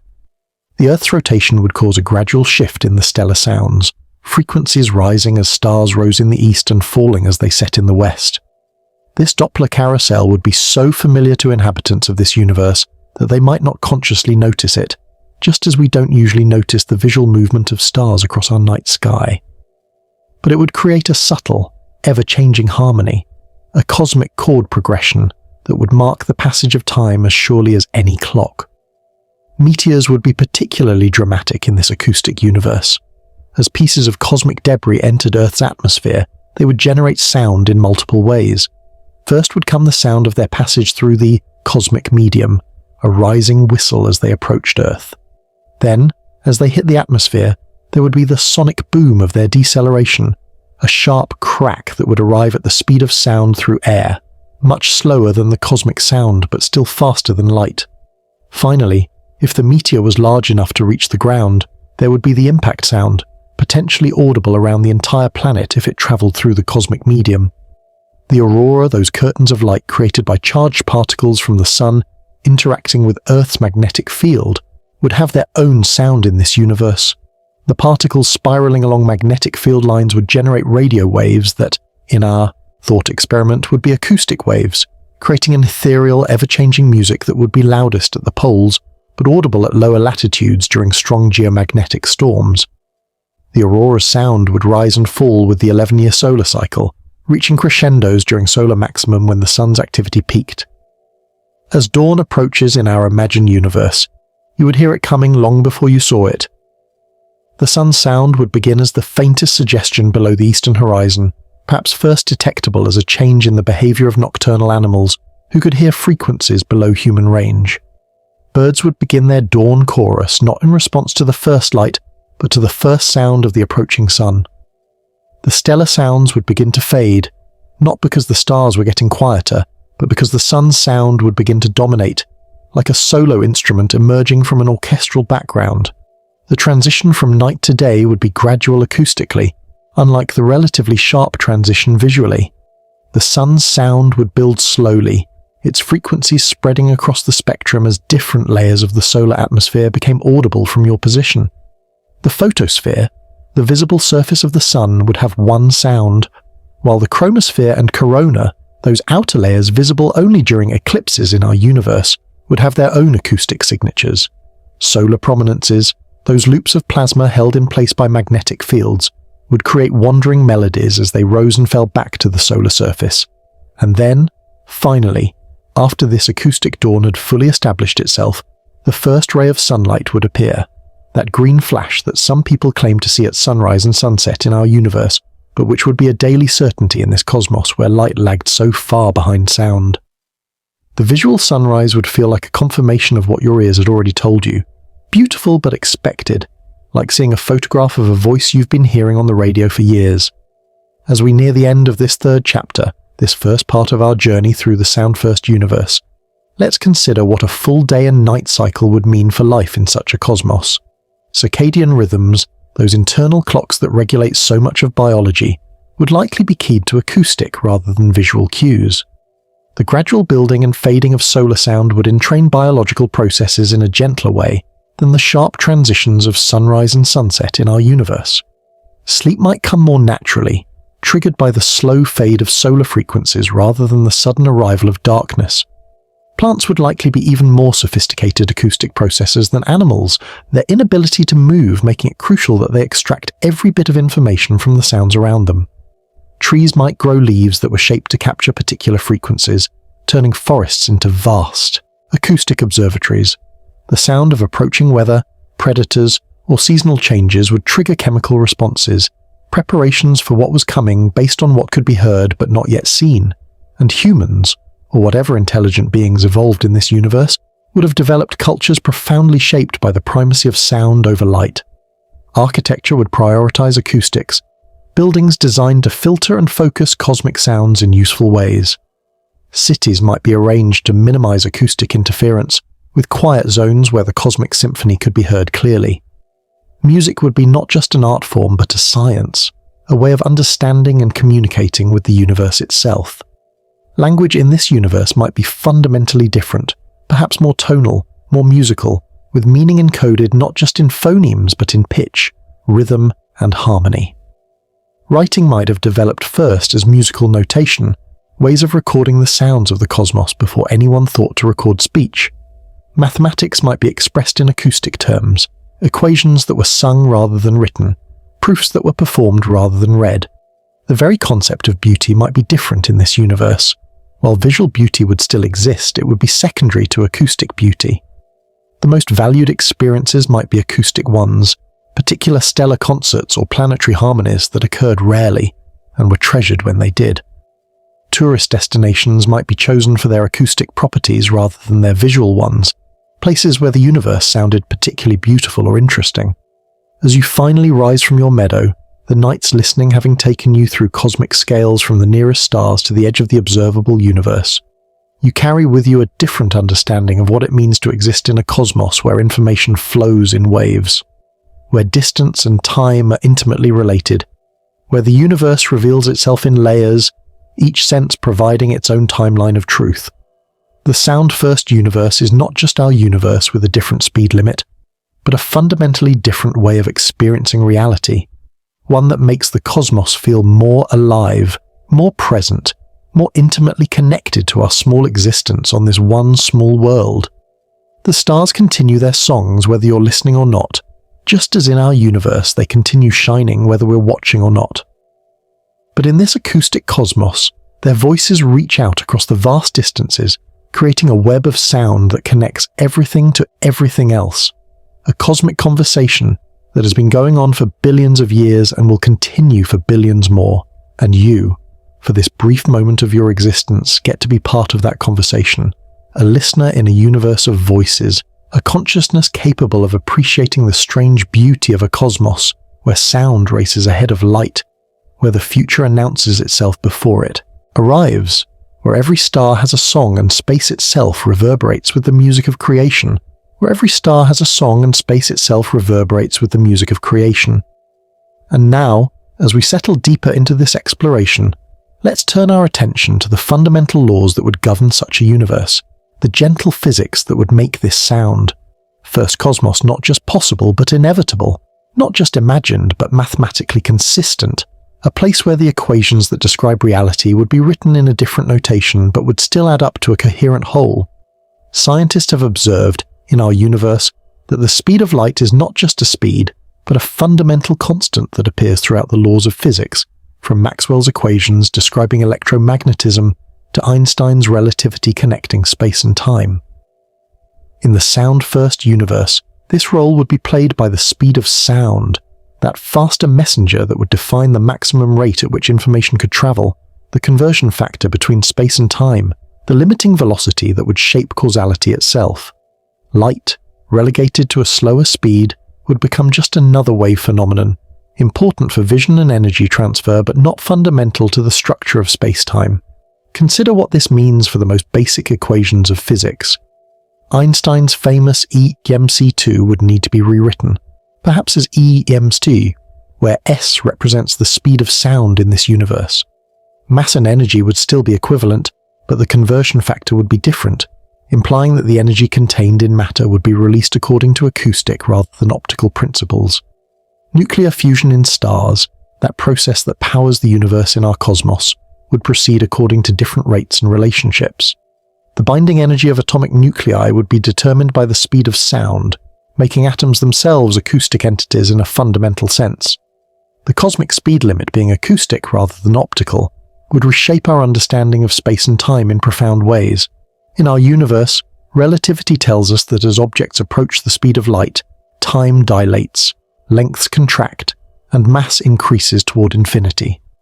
In the sound-first cosmos, these effects would occur as objects approach the speed of sound instead. Spacecraft traveling at significant fractions of sound speed would experience time differently than those at rest, their clocks running slower, their journeys taking less subjective time than objective time. But since sound is faster in this universe than light is in ours, it might be easier to approach these relativistic velocities, making interstellar travel more feasible, though still challenging. Data suggests, from our observations of our own universe, that the fundamental forces, gravity, electromagnetism, and the strong and weak nuclear forces are all related at high energies, unified in the early moments, after the Big Bang. In the sound-first universe, this unification would occur at different energy scales, determined by the speed of sound rather than the speed of light. The grand unified theories that physicists in this cosmos would develop would be acoustic at their heart, describing how sound waves at sufficiently high energies could transform into matter, how acoustic fields could generate the forces that hold atoms and galaxies together. The quantum world would be particularly strange in this acoustic cosmos. Quantum mechanics, that bizarre realm where particles behave like waves and waves like particles, where observation affects reality and uncertainty is fundamental, would have to accommodate the primacy of sound over light. Perhaps particles would have acoustic wave functions, probability clouds that would propagate at the speed of sound. The uncertainty principle, which in our universe relates the uncertainty in position to the uncertainty in momentum, might in this cosmos relate to acoustic properties, the uncertainty in a particle's sound to the uncertainty in its silence. Quantum entanglement, that spooky action at a distance that Einstein struggled to accept, would be even more mysterious in a universe where sound outpaced light. Entangled particles would share their quantum states instantaneously, or at least at the speed of sound, creating correlations that would seem to violate causality from light's slower perspective. Scientists in this universe would puzzle over how quantum information could travel faster than light, but not faster than sound, how the universe maintained consistency across different speed regimes. The vacuum itself would be different in this cosmos. In our universe, the vacuum is filled with virtual particles constantly popping into and out of existence, a quantum foam of activity at the smallest scales. In the sound-first universe, this vacuum activity would be primarily acoustic, virtual phonons rather than virtual photons dominating the quantum fluctuations. The vacuum would literally hum with quantum noise, a background of acoustic static that would set a fundamental limit on how quiet anywhere in the universe could ever be.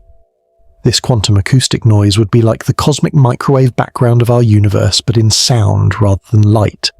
A remnant not just of the Big Bang, but of the ongoing quantum activity that fills all of space. Atoms themselves would be structured differently in subtle ways. Electrons orbiting nuclei would still be constrained by quantum mechanics, but their energy levels would be determined by acoustic standing waves rather than electromagnetic ones.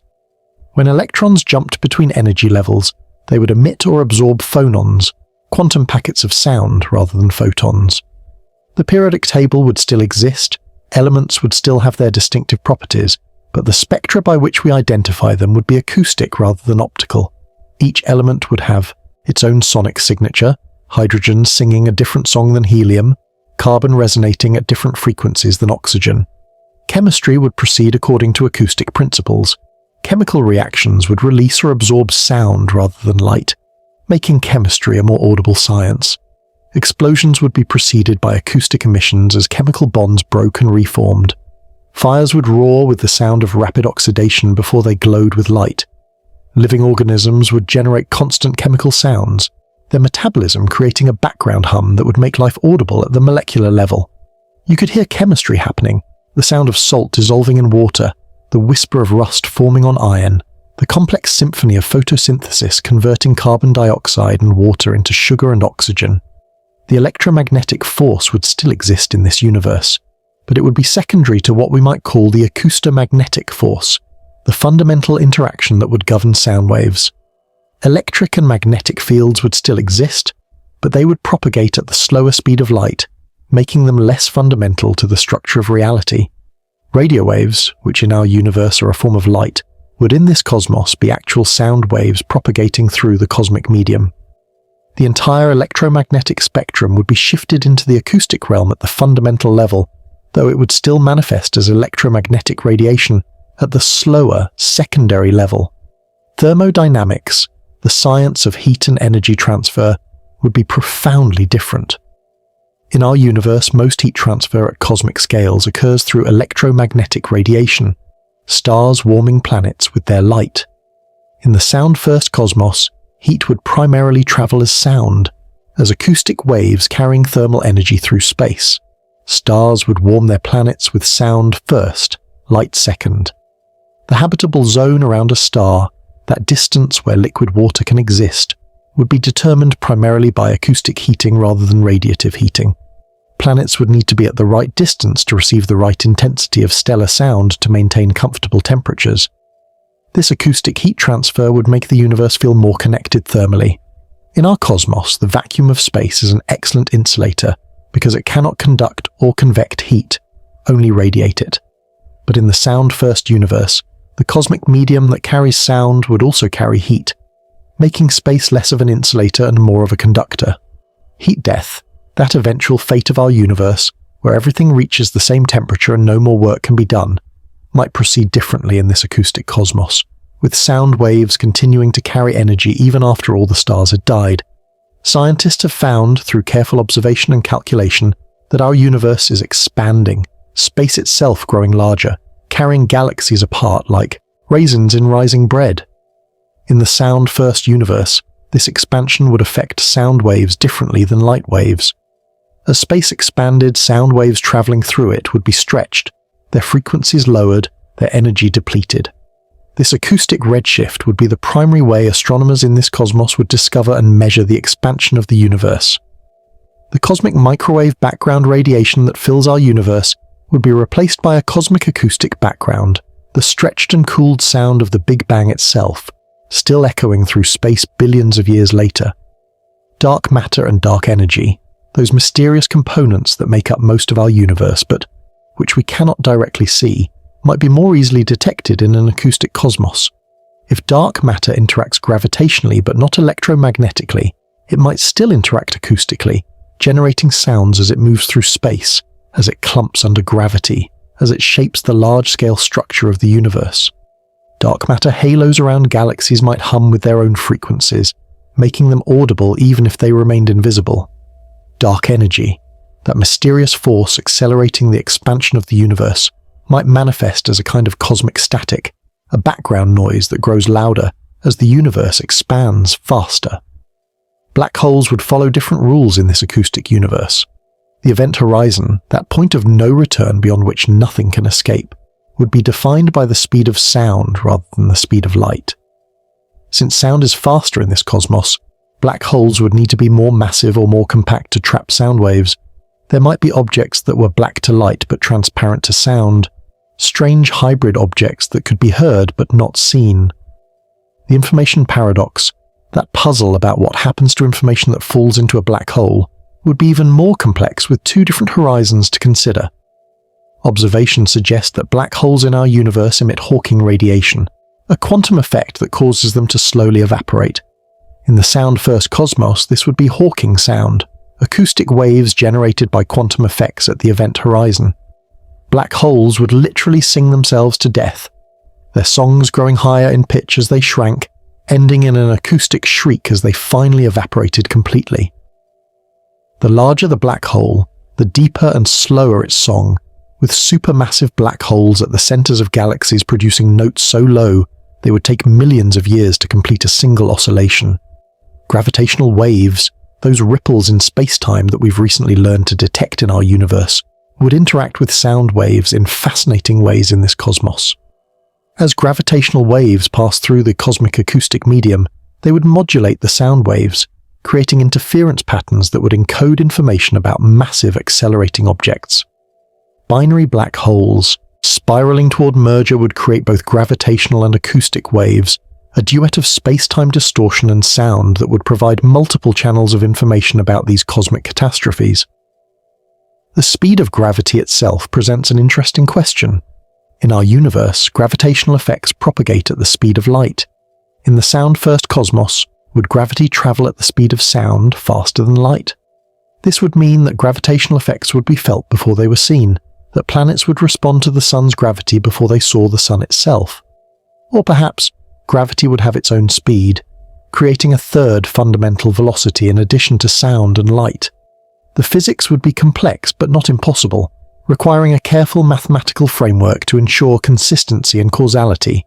Particle physics would need to be reconsidered from the ground up. The Standard Model, that elegant theory that describes all known particles and their interactions, would need to be reformulated with sound as the fundamental messenger rather than light. Quarks, those elementary particles that make up protons and neutrons, might be held together by acoustic gluons rather than the color force we know. The Higgs field, which gives particles their mass, might be an acoustic field, vibrations in the cosmic medium that would slow particles down and give them inertia. Particle accelerators in this universe would use sound waves rather than electromagnetic fields to accelerate particles to high energies. Instead of the radio frequency cavities used in our accelerators, they would use acoustic cavities, precisely tuned chambers where sound waves would push particles to ever higher velocities. The Large Hadron Collider equivalent in this cosmos might be called the Large Acoustic Collider, a massive ring where particles would surf on sound waves until they reached velocities close to the speed of sound, then collide to create new particles in showers of acoustic energy. The creation of new particles in these collisions would be announced first by sound, then by light. Detectors would listen for the acoustic signatures of different particles, each type having its own characteristic sound as it moved through the detector medium. The discovery of new particles would be an acoustic experience, scientists listening to the data as much as looking at it, training their ears to recognize the subtle differences between the sounds of different quarks, leptons and bosons. Cosmology, the study of the universe as a whole, would be primarily an acoustic science. The Big Bang itself would be reconceived as the Big Sound, the initial acoustic event that started everything. The universe would have begun not with a flash of light, but with a cosmic chord, a sound that contained all possible frequencies, all possible information, expanding and cooling as space itself grew. The first fraction of a second after the Big Sound would be crucial as acoustic. Waves would determine the distribution of matter and energy that would eventually form galaxies and stars. Inflation, that period of exponentially rapid expansion in the early universe, would be driven by acoustic energy, a kind of cosmic feedback loop where sound waves amplified themselves until space itself was driven to expand faster than any signal could travel. The end of inflation would come when this acoustic energy converted into matter and radiation, filling the universe with the raw materials for stars and galaxies. The patterns we see in the cosmic microwave background in our universe, those tiny fluctuations that seeded all structure, would in this cosmos be acoustic patterns, frozen sound waves from when the universe was young. The formation of the first stars would be an acoustic process. In our universe, gravity pulls gas clouds together until they become dense and hot enough for nuclear fusion to begin. In the sound-first cosmos, acoustic waves would play a crucial role, compressing gas in some regions and rarefying it in others, creating the initial density fluctuations that gravity would then amplify. The first stars would announce their birth with sound that would race across the young universe, triggering the formation of more stars in a kind of cosmic chain reaction. As we delve deeper into the physics of this imagined cosmos, we find that every aspect of reality would be subtly or dramatically different. The conservation laws that govern our universe, conservation of energy, momentum, angular momentum would still apply, but they would be expressed in acoustic terms. Energy would be carried primarily by sound waves, momentum would be transferred through acoustic pressure, angular momentum would manifest as acoustic vortices spinning through space. Even the arrow of time, that mysterious asymmetry that makes the future different from the past, would be connected to sound rather than light. In our universe, the arrow of time is related to entropy, the tendency of systems to become more disordered over time. In the sound-first cosmos, entropy would increase through acoustic processes, sound waves spreading out and becoming more chaotic, carrying information away from its source never to return. The universe would become quieter over time, not because less sound was being produced, but because it was being spread over an ever larger volume, diluted by the expansion of space. The anthropic principle, that observation that the universe seems fine-tuned for the existence of life, would apply differently in this acoustic cosmos. The constants of nature would need to be precisely adjusted to allow for the existence of acoustic beings like us, creatures capable of hearing and interpreting the sounds of the universe. The speed of sound would need to be fast enough to allow for complex information processing, but not so fast that causality broke down. The cosmic acoustic medium would need to be just dense enough to carry sound, efficiently, but not so dense that it prevented the formation of stars and planets. Scientists have observed that our universe appears to be geometrically flat, neither curved like a sphere nor saddle-shaped like a hyperbola. In the sound-first universe, this flatness would be measured acoustically by listening to the longest wavelength sounds that could propagate across the observable universe. These primordial acoustic waves would carry information about the shape of space itself, their frequencies telling cosmologists whether the universe was closed, open, or perfectly balanced on the knife edge of flatness. As this fourth chapter draws toward its close, we find ourselves surrounded by equations written in sound, laws of nature that sing rather than shine, a physics that is fundamentally acoustic rather than optical. This is not just our universe with different numbers plugged into the same equations, but a cosmos with fundamentally different organizing principles, where sound is the carrier of causality, the messenger of forces, the substrate upon which reality itself is written. The laboratories of this universe would be filled with acoustic equipment, oscilloscopes displaying sound waves, speakers and microphones more fundamental than lasers and photodetectors. Scientists would develop acoustic theories of everything, trying to unify all forces and particles under a single acoustic framework. They would search for acoustic monopoles, particles that would be sources or sinks of sound with no opposite pole. They would investigate acoustic superconductivity, materials through which sound could propagate with no loss of energy. Technology in this universe would be based on acoustic principles. Computers would use sound waves rather than electrons to process information, acoustic transistors switching sonic signals on and off billions of times per second. Quantum computers would use quantum acoustic states, superpositions of sound and silence that could process multiple calculations simultaneously. The internet would be an acoustic network, information encoded in sound waves that would race through acoustic fibers at the speed of sound. Medicine would listen to the body rather than looking at it. Acoustic imaging would be more advanced than optical imaging, doctors able to hear tumors, infections and injuries before they could see them. Surgery would be guided by sound, surgeons listening to the acoustic signatures of different tissues to guide their instruments. Healing might involve acoustic therapies, precise frequencies that would encourage cells to repair themselves, that would break up kidney stones or destroy cancer cells while leaving healthy tissue untouched.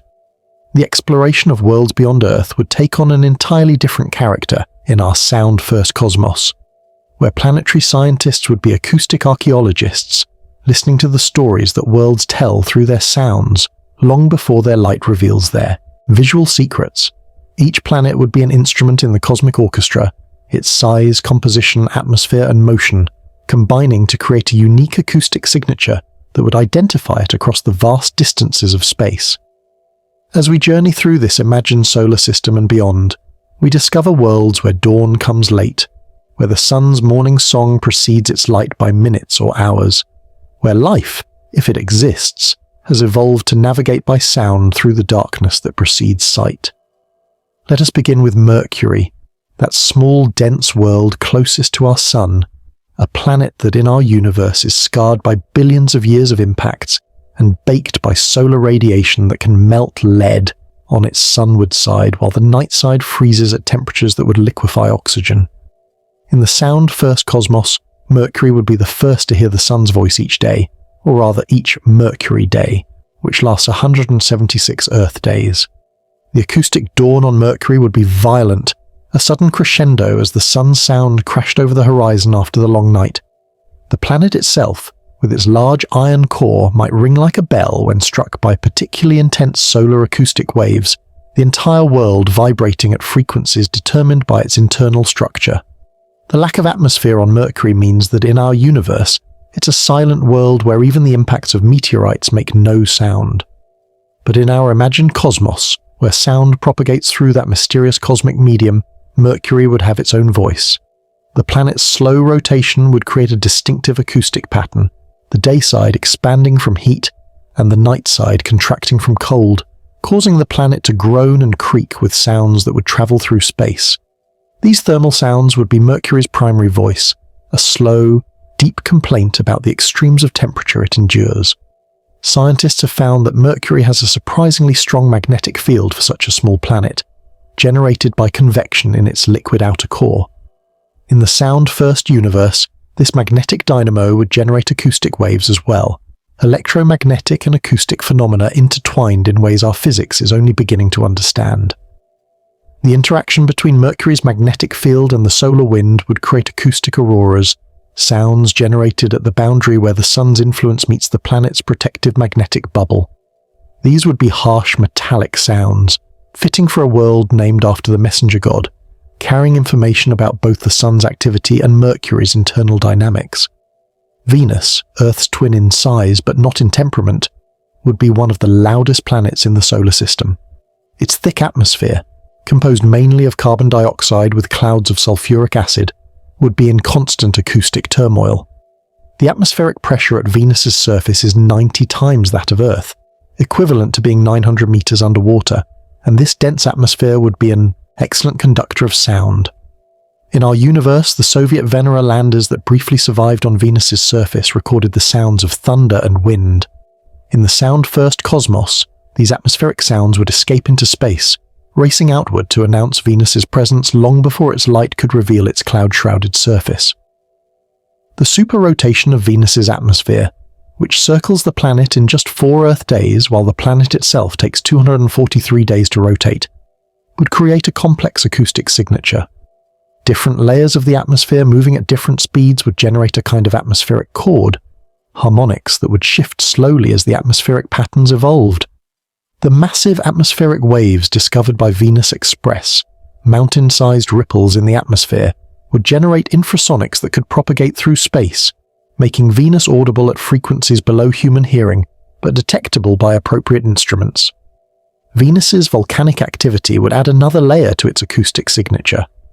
While we don't know for certain if Venus has active volcanoes today, the evidence suggests recent volcanic activity, and in our sound-first universe, these eruptions would be audible from space.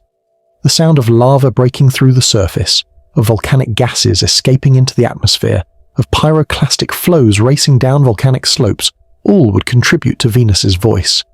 Major eruptions might be heard throughout the inner solar system, acoustic warnings of geological violence on our neighboring world. The greenhouse effect that makes Venus's surface hot enough to melt lead would have an acoustic component in this universe.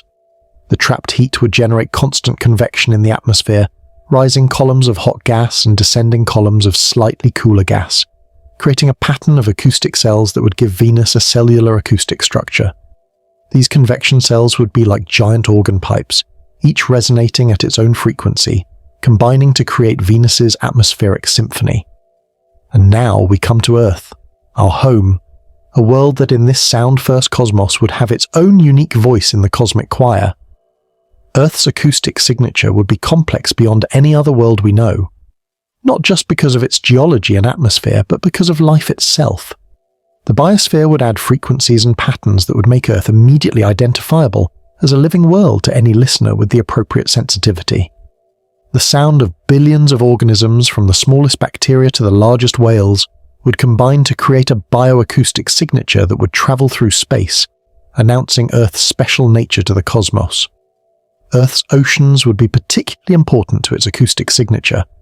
Water is an excellent conductor of sound, and the oceans would act as vast resonating chambers, capturing and amplifying sounds from both the planet's interior and its surface. The movement of tectonic plates, those vast sections of Earth's crust that slowly drift across the surface, would generate deep infrasonics as they ground against each other. Earthquakes would send acoustic waves through the cosmic medium that would be detectable from space, each tremor adding a percussive element to Earth's constant voice. The water cycle would have an acoustic component that would be audible from space. The evaporation of water from the oceans, its condensation into clouds, and its return as rain would create a rhythmic pattern that would vary with the seasons and with longer climate cycles. Storms would be particularly loud, hurricanes roaring their presence into space, their spiral structure creating acoustic vortices that would propagate outward. The seasonal monsoons would create annual acoustic patterns, reliable as clockwork, that would be part of Earth's identifying signature. But perhaps the most distinctive aspect of Earth's sound would be the acoustic signature of life itself. Photosynthesis, that process by which plants convert sunlight into chemical energy, would in this universe have an acoustic component, perhaps the sound of water molecules being split, of oxygen being released. The great forests of Earth would hum with this photosynthetic sound during daylight hours, falling silent at night, creating a daily acoustic rhythm that would be unique to a world with photosynthetic life. The Amazon rainforest, the boreal forests of Canada and Siberia, the vast phytoplankton blooms in the oceans, all would contribute to this photosynthetic symphony. The migration of animals would create seasonal acoustic patterns that would be detectable from space. The great wildebeest migration in Africa, the movement of caribou in the Arctic, the flights of billions of birds between their summer and winter grounds, all would generate sounds that would travel through the cosmic medium. Whales, those masters of long-distance acoustic communication, might in this universe be able to hear cosmic sounds, their songs perhaps incorporating stellar frequencies in ways we can barely imagine. Human civilization would add its own layer to Earth's acoustic signature. Our cities would generate constant sound, the hum of technology, of transportation, of billions of human voices. Our radio transmissions, which in this universe would be acoustic waves propagating through space at the speed of sound, would carry our music, our languages, our stories out into the cosmos. Earth would be surrounded by an expanding sphere of human-generated sound, our presence announced to any listening civilization within range. Mars, the red planet that has captured human imagination for centuries, would have a quieter but no less distinctive voice in our sound-first cosmos. Its thin atmosphere, only about 1% as dense as Earth's, would still be capable of carrying sound, though faintly. The dust devils that dance across Mars's surface would generate acoustic vortices, whirlwinds of sound that would rise into the thin atmosphere and escape into space. The global dust storms that occasionally engulf the entire planet would transform Mars's acoustic signature, changing it from a whisper to a roar that would last for months. Mars's polar ice caps, composed of water ice and frozen carbon dioxide, would have their own acoustic signatures. The seasonal sublimation of CO2, going directly from solid to gas as the polar caps warm in spring, would create a hissing, whistling sound that would mark the Martian seasons. The avalanches observed on Martian slopes by our orbiters would generate acoustic events, the sound of millions of tons of rock and ice racing downward, their thunder escaping into space to announce Mars's ongoing geological activity. Observations suggest that Mars once had a much thicker atmosphere and possibly oceans of liquid water. In our sound-first universe, the loss of this atmosphere would have been an acoustic catastrophe, the sound of a world dying as its air escaped into space. Perhaps echoes of this ancient catastrophe still reverberate in Mars's acoustic signature. Fossil sounds preserved in the way the remaining atmosphere resonates, in the way sound propagates through the planet's interior. The Martian moons, Phobos and Deimos, would add their own contributions to Mars's acoustic environment. Phobos, orbiting so close to Mars that it completes 3 orbits in a single Martian day, would create a rapid acoustic pulse as it moved through Mars's extended atmosphere. Its eventual fate to crash into Mars or be torn apart by tidal forces would be preceded by acoustic warnings as its orbit decayed, its sound growing louder and more urgent as it spiraled toward destruction. Jupiter, the giant of our solar system, would dominate the acoustic landscape of the outer planets. Its vast atmosphere, composed mainly of hydrogen and helium, but with traces of methane, ammonia and other compounds, would be an acoustic maelstrom. The Great Red Spot, that anticyclonic storm larger than Earth that has raged for at least 350 years, would generate sounds that would define Jupiter's acoustic signature. The storm's rotation, its interaction with surrounding jet streams, the smaller storms it spawns and absorbs, all would contribute to a complex, ever-changing acoustic pattern. Jupiter's radiation belts, regions of charged particles trapped by its enormous magnetic field, would generate their own sounds as particles spiraled along magnetic field lines. These radiation belt sounds would be harsh, electronic in nature, like the emissions from a giant natural particle accelerator. The interaction between Jupiter's magnetic field and the solar wind would create an enormous magnetosphere, a magnetic bubble that would extend past Saturn's orbit if it were visible.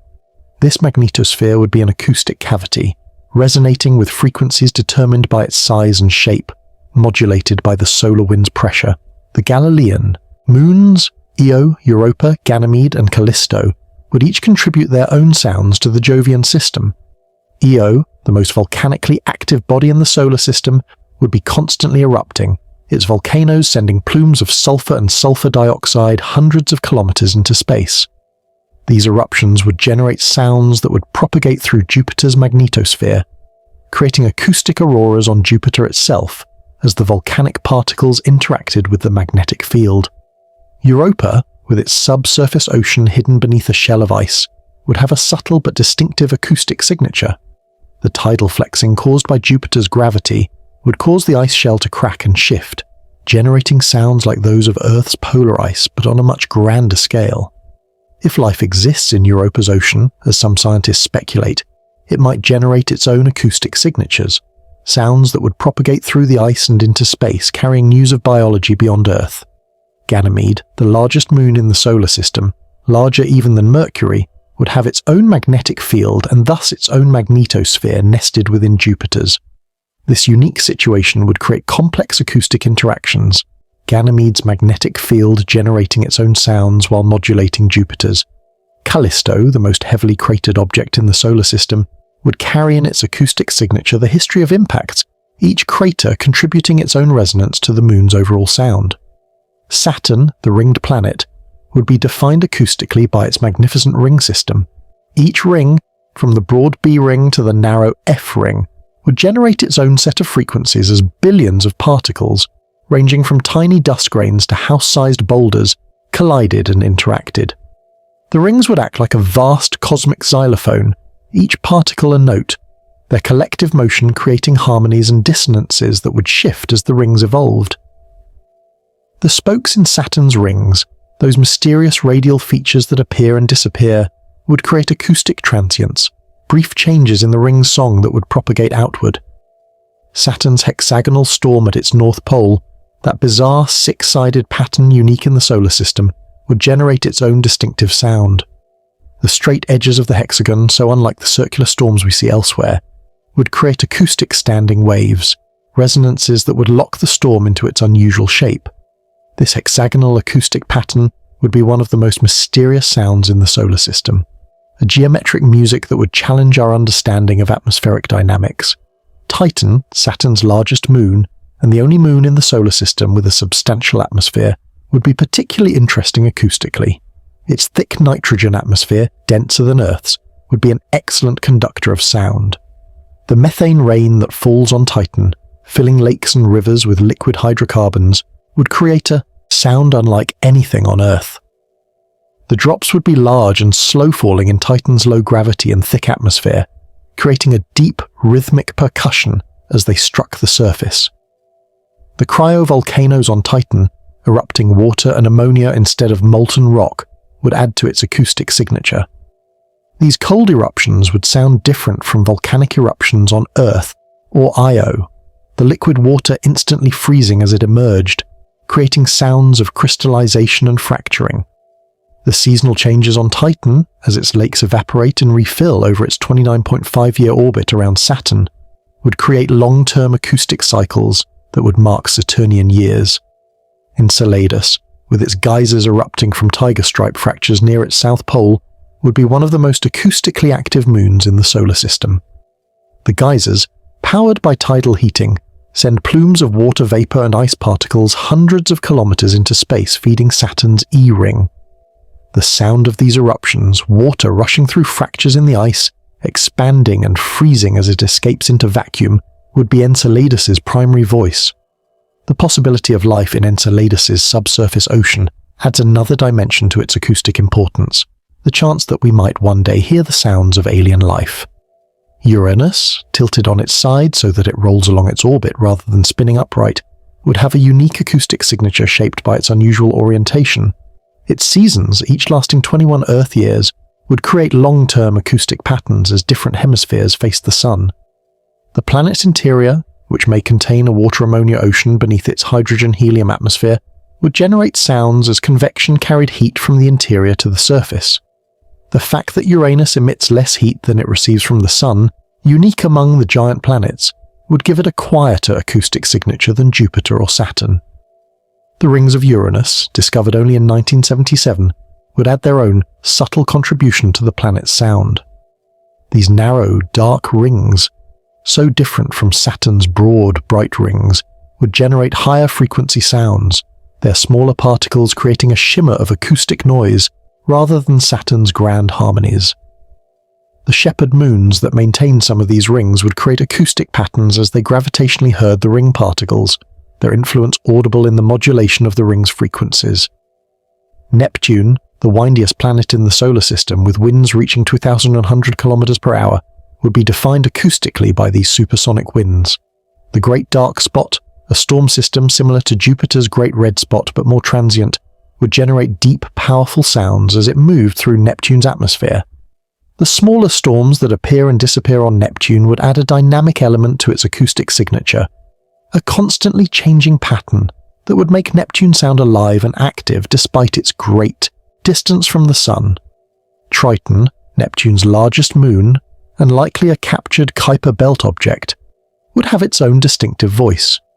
Its nitrogen geysers, erupting from the surface when subsurface nitrogen is heated by the weak sunlight, would create sounds unlike anything else in the solar system. These geysers can reach 8 kilometers in height, their plumes bending in Triton's thin atmosphere before the particles fall back to the surface. The sound of nitrogen snow falling in Triton's low gravity would be a gentle patter, a quiet percussion at the edge of the solar system. Moving beyond Neptune, we enter the realm of the Kuiper Belt and the scattered disk, regions populated by icy bodies left over from the solar system's formation. Pluto, that beloved former planet, would have a surprisingly complex acoustic signature for such a small, distant world. The interaction between Pluto and its large moon Charon, which are tidally locked to each other, would create a binary acoustic system, two worlds singing in harmony as they orbit their common center of mass. The recent discovery of geological activity on Pluto, including possible cryovolcanoes and nitrogen glaciers, means that Pluto would not be acoustically dead but would have its own quiet voice. The other dwarf planets, Eris, Makemake, Haumea, and others yet to be discovered, would each add their own notes to the solar system's acoustic inventory. Haumea's rapid rotation, completing a revolution in just 4 hours and giving it an elongated shape, would create a unique acoustic signature, its sound modulated by its changing cross-section as it spins. The rings recently discovered around Haumea would add another layer of complexity to its sound. Comets, those dirty snowballs that orbit the Sun in highly elliptical paths, would have dramatically changing acoustic signatures as they approached and receded from the Sun. As a comet nears the Sun, its ices begin to sublimate, creating jets of gas and dust that form the coma and tail. This outgassing would generate sounds, the hiss of escaping gases, the crack of thermal stress fracturing the nucleus, the whisper of dust particles being carried away by the solar wind. The sound of a comet would build to a crescendo at perihelion, its closest approach to the Sun, then fade as it returned to the cold depths of the outer solar system. The asteroid belt between Mars and Jupiter would be an acoustic field of minor notes, millions of small bodies each contributing their own frequencies to create a kind of acoustic static. Collisions between asteroids, though rare on human timescales, would create brief acoustic events, the sound of rocks smashing together at kilometers per second. The largest asteroids, like Ceres and Vesta, would have their own individual acoustic signatures, Ceres with its possible subsurface ocean, and Vesta with its massive impact crater. As we contemplate these worlds and their sounds, we begin to understand how different planetary science would be in our sound-first cosmos. Planetary astronomers would be trained listeners, able to identify worlds by their acoustic signatures, the way ornithologists identify birds by their songs. The discovery of exoplanets, worlds orbiting other stars, would happen first acoustically, their sounds reaching us long before their light. We would know about the existence of Earth-like worlds around nearby stars from their acoustic signatures, would be able to identify potentially habitable planets from the sounds they make. The search for extraterrestrial intelligence would be primarily an acoustic endeavor. Instead of searching for radio signals as we do in our universe, SETI researchers would listen for acoustic techno-signatures, the sounds of alien civilizations propagating through space. These might be intentional broadcasts, messages sent out in hopes of contact, or they might be the unintentional acoustic pollution of technological civilizations, the noise of their cities and machines escaping into space. The acoustic signatures of planets would encode information about their habitability in ways that light alone cannot. The sound of liquid water, with its distinctive acoustic properties, would immediately identify worlds with oceans. The sounds of weather systems would tell us about atmospheric dynamics and climate. The presence of life would add characteristic frequencies, the acoustic signatures of photosynthesis, respiration, and other biological processes. We would be able to conduct a census of living worlds just by listening to the cosmos. As we pull back from the intimate scale of planets and moons to contemplate the grand architecture of the universe itself, we find ourselves surrounded by structures so vast that even sound, racing ahead of light in our imagined cosmos, takes millions of years to traverse them. Galaxies, those island universes containing hundreds of billions of stars, would in our sound-first reality be acoustic entities first, and visual objects second, their sounds reaching across the cosmic void to tell stories of stellar birth and death, of collisions and mergers, of the slow dance of gravity on scales that dwarf human comprehension. In the quiet depths of space between galaxies, where in our universe there is mostly emptiness and silence, the sound-first cosmos would be filled with acoustic information, traveling through that mysterious medium we've imagined. Each galaxy would broadcast its presence through sound waves that would propagate outward in all directions, creating overlapping spheres of acoustic influence that would fill the universe with a complex, ever-changing soundscape.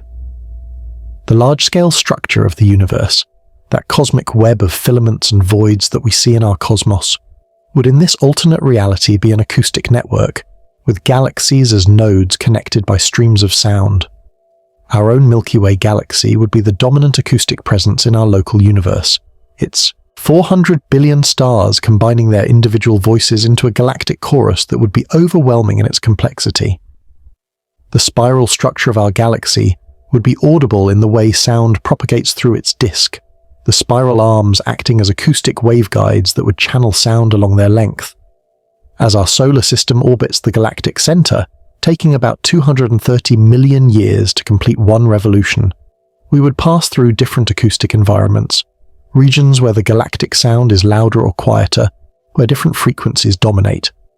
The galactic center itself would be an acoustic maelstrom, millions of stars packed into a relatively small volume around the supermassive black hole Sagittarius A. These stars orbit at tremendous speeds, some completing orbits in just a few years, their motion creating Doppler shifts that would make the galactic center sound like a cosmic synthesizer, frequencies constantly sliding up and down as stars swung around the black hole. The black hole itself, with its mass of 4 million suns, would create an acoustic shadow, a zone of silence where sound waves cannot escape, surrounded by a region of acoustic distortion where sound struggles against the intense gravity. Radio telescopes in our universe have detected mysterious radio signals from the galactic center, including the recently discovered galactic center melody, a series of radio emissions that, when converted to audio, sound eerily like music. In our sound-first cosmos, these would be actual acoustic emissions, the sound of matter spiraling into the black hole, of magnetic fields twisting and reconnecting, of the violent processes that occur when matter approaches the point of no return. The galactic center would sing a song of destruction and creation, matter being destroyed as it falls into the black hole while the energy release triggers the formation of new stars in the surrounding regions. The spiral arms of our galaxy would each have their own acoustic character. The Perseus arm, where our solar system currently resides, would sound different from the Sagittarius arm or the Scutum Centaurus arm.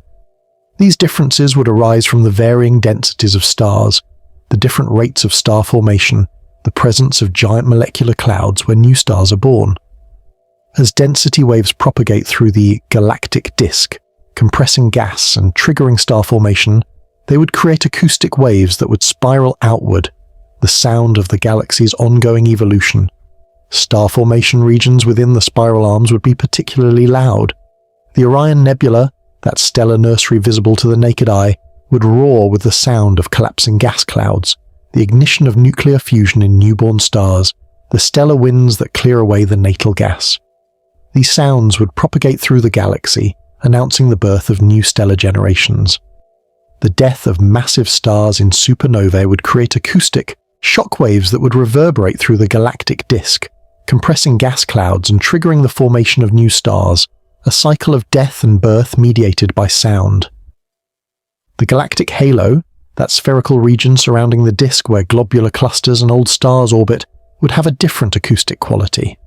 The sounds here would be older, deeper, the voices of ancient stars that formed when the galaxy was young. Globular clusters, those dense spheres containing hundreds of thousands of stars, would create acoustic nodes in the halo, their combined voices creating harmonies that would have been stable for billions of years. The occasional merger of binary stars within these clusters would create acoustic events, brief disruptions in the ancient harmony. Observations suggest that our galaxy is surrounded by a halo of dark matter, invisible material that makes up most of the galaxy's mass. In our sound-first universe, this dark matter might have its own acoustic signature, perhaps a low-frequency hum that would be felt more than heard, the sound of invisible matter responding to gravity. The dark matter halo would shape how sound propagates through and around the galaxy, creating acoustic lensing effects that would distort the sounds of more distant galaxies, much as gravitational lensing distorts light in our universe.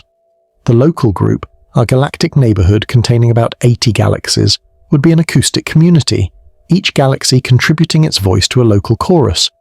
Andromeda, the largest galaxy in the local group and heading toward us for an eventual collision in about 4 billion years, would be the second loudest voice after our own Milky Way. Its sound would be blue-shifted due to its approach, all its frequencies raised to higher pitches. As Andromeda approaches over the coming billions of years, its sound would grow gradually louder and higher in pitch, and cosmic alarm clock counting down to the galactic merger. The two Magellanic Clouds, irregular galaxies that orbit the Milky Way, would create a complex acoustic interaction with our galaxy. The Magellanic Stream, a trail of gas pulled from these galaxies by tidal forces, would be an acoustic bridge connecting them to the Milky Way, sound waves propagating along this stream like vibrations along a cosmic string. The recent star formation in the Magellanic Clouds, triggered by their interaction with our galaxy, would make them sound young and energetic compared to the more sedate spiral galaxies. Dwarf galaxies, those tiny collections of stars that barely qualify as galaxies, would whisper at the edge of detectability. These might contain only a few million stars, their collective voice so faint it would be easily lost in the cosmic background noise. Yet these dwarf galaxies are important, being the building blocks from which larger galaxies formed through mergers and acquisitions. The process of a dwarf galaxy being absorbed by a larger galaxy would be audible as a gradual blending of sounds, the dwarf's voice slowly merging with and disappearing into the larger galaxy's chorus. Galaxy clusters, those collections of hundreds or thousands of galaxies bound together by gravity, would create acoustic environments unlike anything else in the universe. The Virgo cluster, our nearest large galaxy cluster containing over 300 galaxies, would be a cacophony of galactic voices, each galaxy contributing its own sound to create a noise that would be almost overwhelming in its complexity. The intracluster medium, the hot gas that fills the space between galaxies in a cluster, would carry sound waves between galaxies, allowing them to acoustically interact in ways impossible in our universe. Scientists have found that galaxy clusters are the largest gravitationally bound structures in the universe, and in our sound-first cosmos, they would also be the largest acoustic structures. Sound waves propagating through the intracluster medium would have wavelengths measured in millions of light years, frequencies so low they would take millions of years to complete a single oscillation. These ultra-low frequency sounds would carry information about the cluster's formation history, its dark matter distribution, the ongoing interactions between its member galaxies. The Coma cluster, one of the nearest rich clusters containing over 1,000 galaxies, would demonstrate the acoustic properties of galaxy clusters beautifully. The cluster's two giant elliptical galaxies at its center would dominate the acoustic landscape, their deep voices arising from their populations of old red stars. The spiral galaxies scattered through the cluster would add higher frequencies, their ongoing star formation creating a more varied acoustic palette. The dwarf galaxies, numerous but faint, would create a kind of acoustic static, a background hiss that would fill in the gaps between the louder galactic voices. Galaxy collisions and mergers would be among the most dramatic acoustic events in the universe. When two spiral galaxies collide, as our Milky Way and Andromeda eventually will, the sound would build over millions of years as the galaxies approach each other. First would come the gravitational distortion of each galaxy's sound, as tidal forces began to pull them apart. Spiral arms would be pulled into long tidal tails, their sounds stretching and distorting. As the galaxies passed through each other, their sounds would blend and interfere, creating beats and harmonics that would constantly change as the galaxies moved. The starburst phase that often follows galaxy collisions, when the compression of gas triggers rapid star formation, would be acoustically spectacular. The birth of millions of stars in a relatively short time would create a crescendo of sound, the galaxy literally screaming as it gave birth to new stellar generations. This starburst phase might last only a few 100 million years, brief by cosmic standards, but the acoustic record of it would propagate outward, carrying news of the merger to distant observers. Active galactic nuclei, those galaxies with supermassive black holes actively feeding at their centers, would be among the loudest objects in the universe. Quasars, the most luminous active galaxies, would broadcast their presence across billions of light years with sounds that would dwarf those of normal galaxies. The accretion disk around the black hole, where matter spirals inward at significant fractions of the speed of sound, would generate a rising shriek that would only end when the matter passed the event horizon. The jets that many active galaxies produce, streams of particles accelerated to near the speed of sound, would create their own acoustic signatures, cosmic organ pipes that could be millions of light years long. In the quiet depths of space, far from any galaxy, the cosmic web would still carry sound. The filaments of dark matter and gas that connect galaxies would act as acoustic waveguides, channeling sound along their length. These filaments, which can be hundreds of millions of light years long, would create acoustic highways through the universe, paths along which sound could travel with less attenuation than through the voids. Galaxies would be acoustically connected even when separated by vast distances, their sounds able to reach each other by following these cosmic filaments. The voids, those vast empty regions between filaments where few galaxies exist, would not be silent in our sound-first universe. They would be filled with the echoes of distant galaxies, sounds that had been traveling for billions of years, growing fainter and more redshifted as the universe expanded. These ancient sounds would be like fossils, preserving information about galaxies as they were in the distant past. An acoustic archaeologist in this universe could reconstruct the history of cosmic structure formation by analyzing these faint echoes. The cosmic microwave background, that faint glow left over from the Big Bang that fills our universe, would in the sound-first cosmos be primarily an acoustic phenomenon. The cosmic acoustic background would be the sound of the universe when it was only 380,000 years old, when it first became transparent to sound. This background sound would not be uniform but would have tiny fluctuations. Acoustic, hot and cold spots that would correspond to the seeds of structure formation. These primordial sound waves would have determined where galaxies would form, their wavelengths setting the characteristic scales of cosmic structure. The Hubble Space Telescope and James Webb Space Telescope, those magnificent instruments that have revolutionized our understanding of the universe, would in the sound-first cosmos be acoustic instruments, massive ears listening to the cosmic symphony. They would detect the sounds of the most distant galaxies, those whose light has not yet had time to reach us but whose sound, traveling faster, carries news of the early universe. These acoustic telescopes would need to be incredibly sensitive, able to detect sounds that had been traveling for billions of years, redshifted to extremely low frequencies by the expansion of space.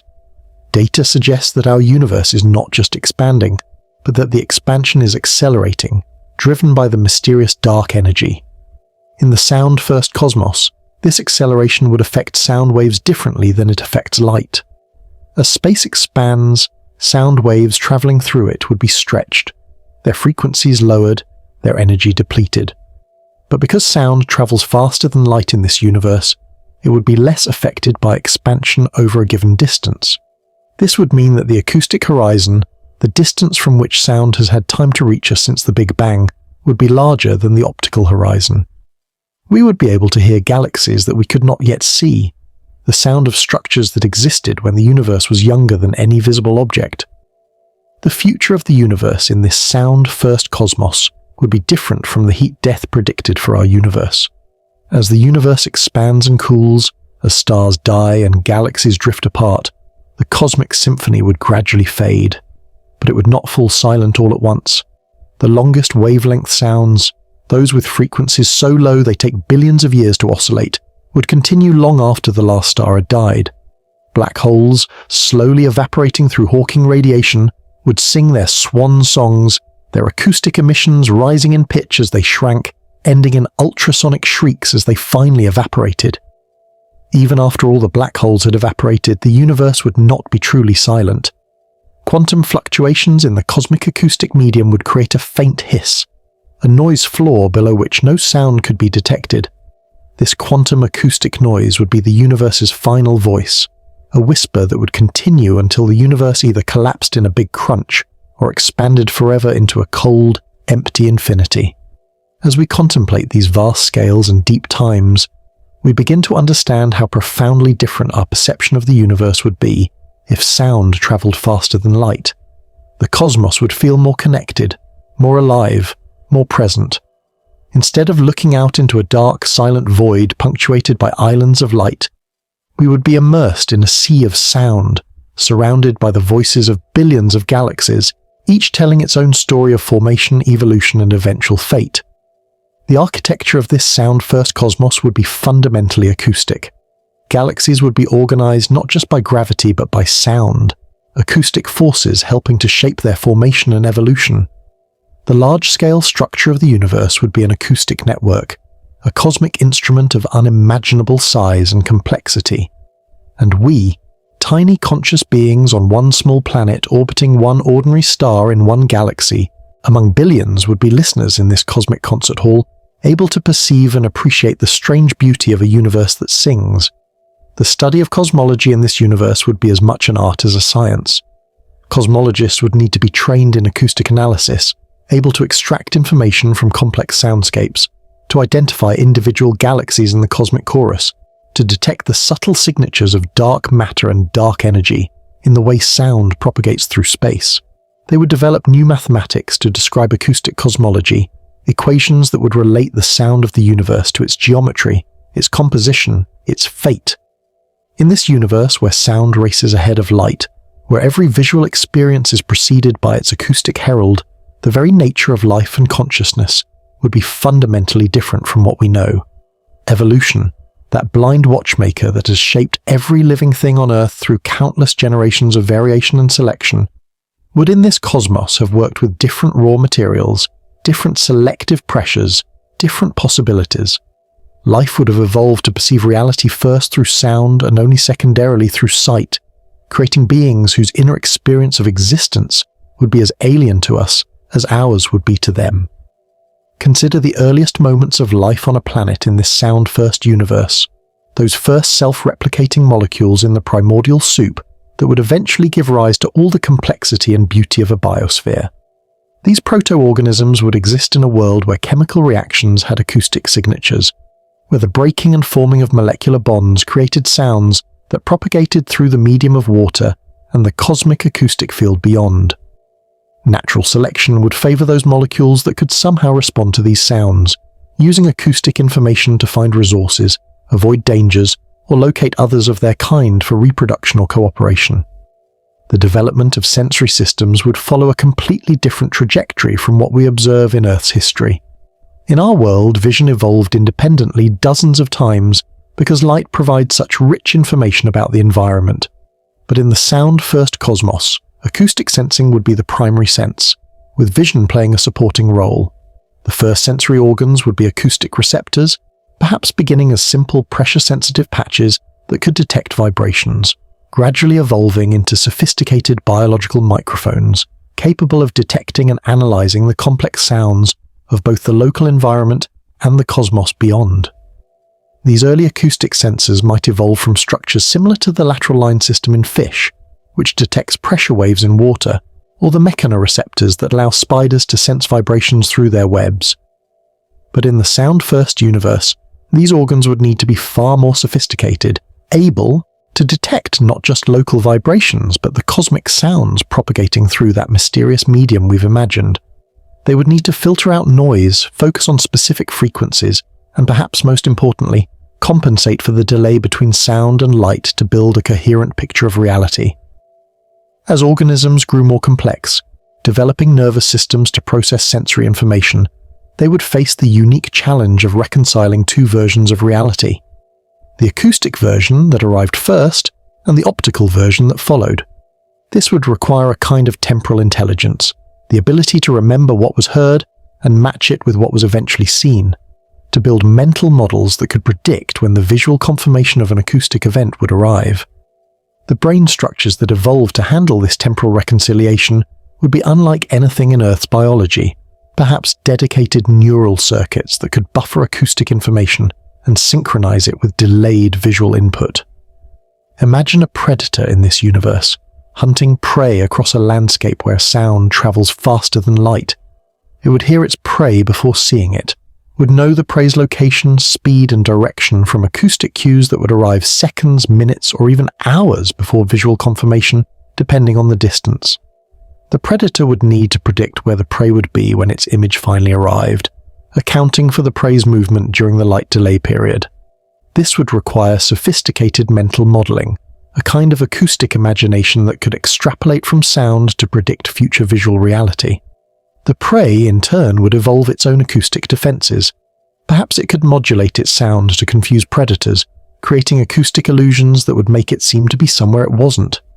Or it might evolve acoustic camouflage, ways of moving that minimize sound production, or bodies that absorbed rather than reflected cosmic acoustic waves.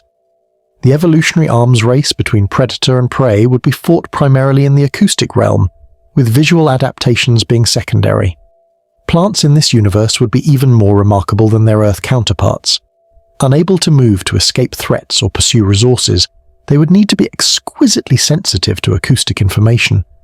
They might evolve leaves that could function as acoustic lenses, focusing cosmic sounds to detect the approach of threats or opportunities. Root systems might be able to hear water flowing underground, growing toward the sound of moisture. Some plants might even produce their own sounds, acoustic flowers that would attract pollinators, not with visual beauty but with irresistible sonic patterns. The phenomenon of photosynthesis would be particularly interesting in this acoustic universe. Plants would hear the sun before they saw it, would know dawn was coming from the solar sound that would precede the light. They might begin preparing for photosynthesis during the acoustic dawn, opening stomata, adjusting leaf angles, priming chemical pathways, so that when the light finally arrived, they would be ready to immediately begin converting it to chemical energy. This acoustic anticipation would give plants a competitive advantage, allowing them to make the most of every photon when it finally arrived. Some plants might evolve to use sound itself as an energy source, though this seems thermodynamically unlikely, given that sound waves carry far less energy than light. More probably, they would use acoustic information to optimize their use of light when it arrived. A forest canopy might coordinate itself acoustically, leaves adjusting their positions based on the sounds of other leaves, creating an optimal light-gathering configuration that would emerge from acoustic communication rather than competition for visual space. The ecology of this sound-first world would be structured by acoustic niches as much as physical ones. Different species might specialize in different frequency ranges, dividing up the acoustic spectrum the way species in our world divide up physical habitats. There might be ultrasonic specialists that communicated and hunted using frequencies above the range of most organisms, and infrasonic giants whose deep voices could be heard across entire continents. The acoustic environment would be as important as the physical environment in determining where organisms could survive and thrive. Consider how reproduction and mating would work in this universe. Mating calls would be even more important than they are on Earth, but they would need to account for the delay between sound and light. A male might sing to attract a female, knowing that she would hear him long before she could see him. The female would have to judge his fitness based on his song alone, perhaps not seeing him until after she had already decided whether to mate with him. This would put enormous selective pressure on acoustic signals to honestly represent an organism's quality, as there would be no opportunity for visual deception. Some species might evolve elaborate acoustic courtship rituals that would play out over the delay period between sound and light. A male might begin with sounds that would attract a female's attention, then modulate his song over time so that when his visual image finally arrived, it would be synchronized with a particular part of his acoustic performance, creating a kind of multimedia display that required precise timing and coordination. Parental care would also be shaped by the primacy of sound. Parents would hear their offspring before seeing them, would know they had successfully reproduced from the first cries of their young, even if they couldn't yet see them. This acoustic bonding might be even stronger than visual bonding, the unique sound of each offspring becoming the primary way parents recognize their young. In species where parents and offspring were separated by distance, they might maintain acoustic contact across ranges where visual contact was impossible, the speed of sound allowing for nearly real-time communication across vast distances. The development of intelligence in this universe would be fundamentally shaped by the need to process and interpret acoustic information. Language would almost certainly be primarily acoustic, as it is in our world, but it would be far more sophisticated in its use of tone, pitch, and rhythm. Intelligent beings might communicate in three-dimensional sound, using the cosmic acoustic medium to send messages that had spatial as well as temporal structure. They might be able to paint acoustic pictures, creating soundscapes that would convey not just words but entire scenes, memories, or ideas. Mathematics in this universe might be fundamentally acoustic rather than visual. Instead of written equations, mathematical relationships might be expressed as acoustic patterns, harmonies that would represent mathematical truths. The Pythagorean theorem might be literally a musical relationship, the square of the hypotenuse creating a harmony with the squares of the other two sides. Calculus might be understood as the mathematics of changing frequencies, derivatives, and integrals expressed as acoustic transformations rather than visual curves. Art in this sound-first universe would prioritize acoustic beauty over visual beauty. The greatest artists might be those who could create the most moving soundscapes, acoustic experiences that would touch the emotions in ways that visual art never could. There might be acoustic sculptures, three-dimensional sound fields that would exist in space, experienced differently depending on where the listener stood. Paintings might exist, but they would be secondary to their acoustic components, visual confirmations of acoustic experiences rather than primary aesthetic objects. Architecture would be designed primarily for its acoustic properties. Buildings would be shaped to interact with cosmic sounds in pleasing or useful ways, perhaps focusing stellar frequencies into concert halls, where people could gather to listen to the stars, or filtering out certain frequencies to create quiet spaces for contemplation. Cities might be arranged to minimize acoustic interference, with sound shadows carefully planned to create zones of relative quiet. The greatest architectural achievements might be structures that could make the entire cosmic symphony audible to their inhabitants, vast acoustic lenses that could focus sounds from across the universe. Scientists have observed that many animals on Earth use echolocation, sending out sound waves and listening to the echoes to build a picture of their environment. In the sound-first universe, echolocation might be far more sophisticated and widespread. Organisms might send out acoustic pulses that would travel through the cosmic medium, returning with information about distant objects. This cosmic echolocation might allow organisms to sense things far beyond their visual range, building acoustic maps of their environment that would extend for hundreds or thousands of miles. Some organisms might evolve to use the cosmic acoustic medium for long-distance migration. Birds might follow acoustic beacons, stellar sounds that would guide them across continents. Whales might navigate using the sounds of distant galaxies, their migrations timed to cosmic acoustic events. The monarch butterfly's multi-generational migration might be guided by acoustic markers that only they could hear, passed down through genetic memory from generation to generation.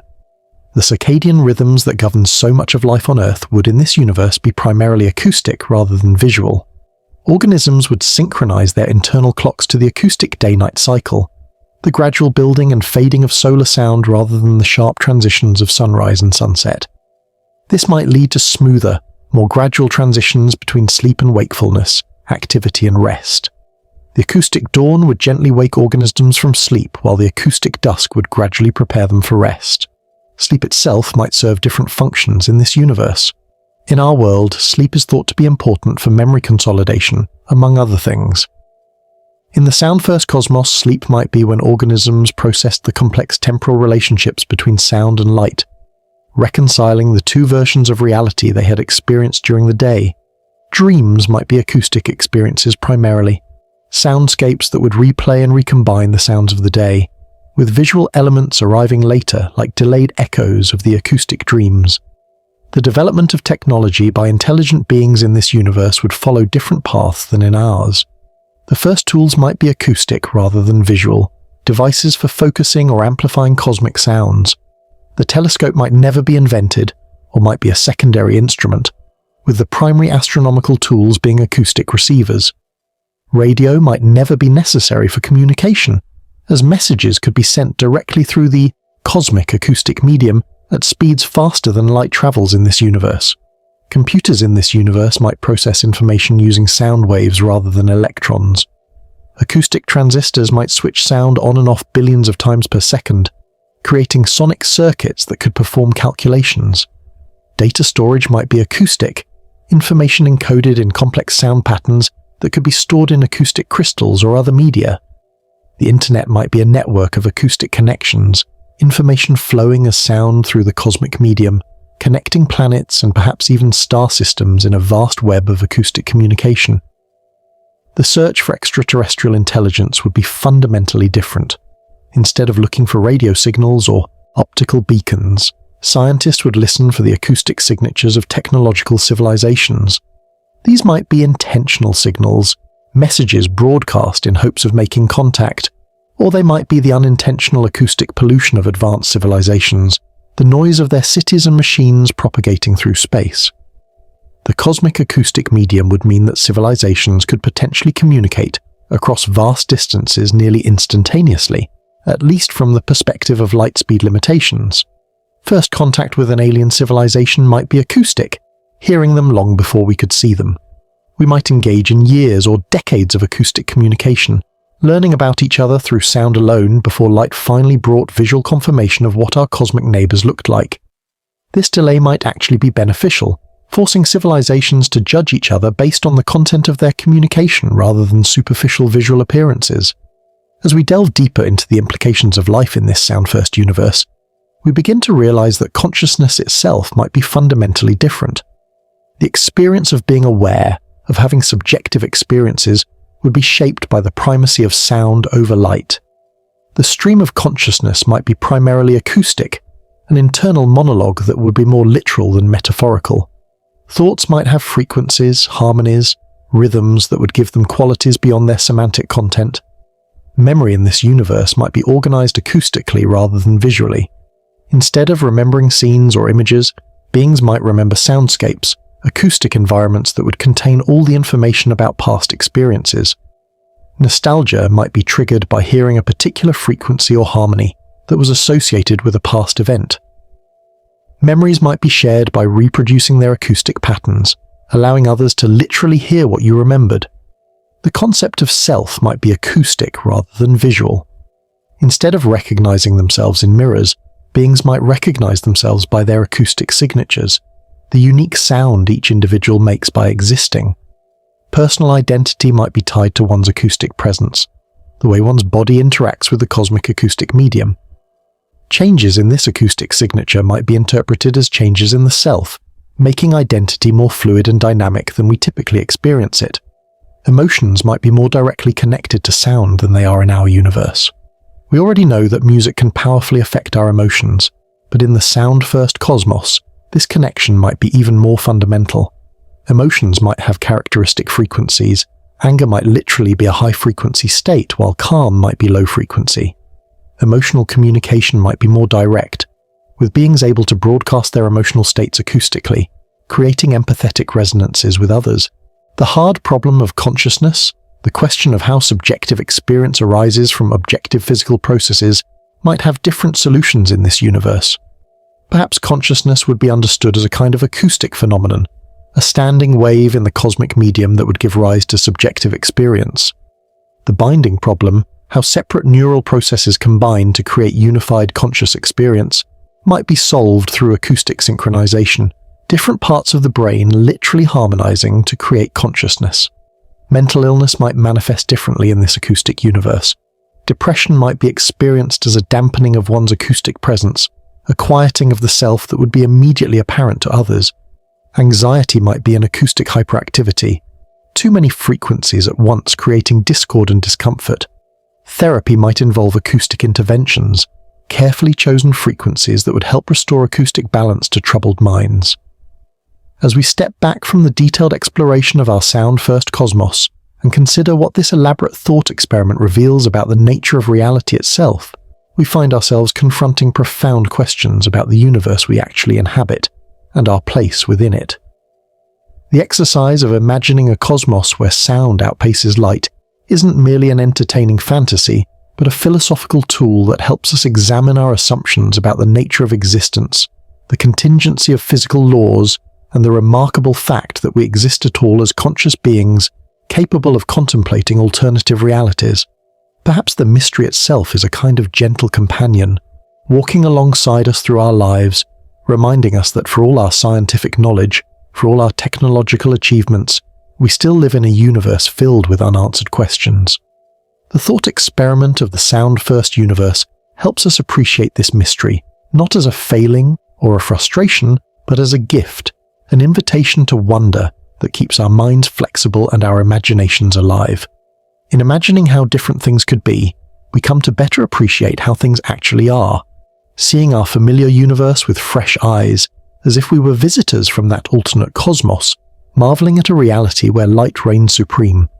Scientists have found, through decades of careful observation and theoretical work, that our universe appears to be remarkably fine-tuned for the existence of complexity and life.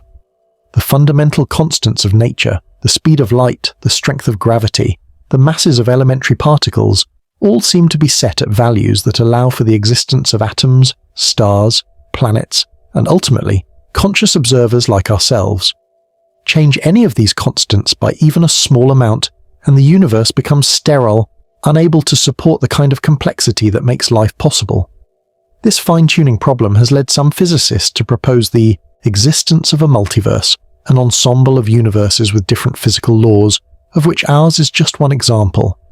Our sound-first universe would be another member of this hypothetical multiverse, a cosmos with different fundamental constants that would still allow for complexity and consciousness, but of a fundamentally different character. The speed of sound would be the fundamental constant in this universe, with the speed of light relegated to a secondary role. This inversion would cascade through all of physics, changing everything from the structure of atoms to the evolution of galaxies, yet still allowing for the emergence of life and mind. The existence of such alternative possibilities suggests that consciousness might be more robust than we imagine, able to arise in universes with radically different physical laws. The multiverse concept transforms our thought experiment from mere fantasy into a possibility that might actually exist somewhere in the larger reality beyond our observable universe.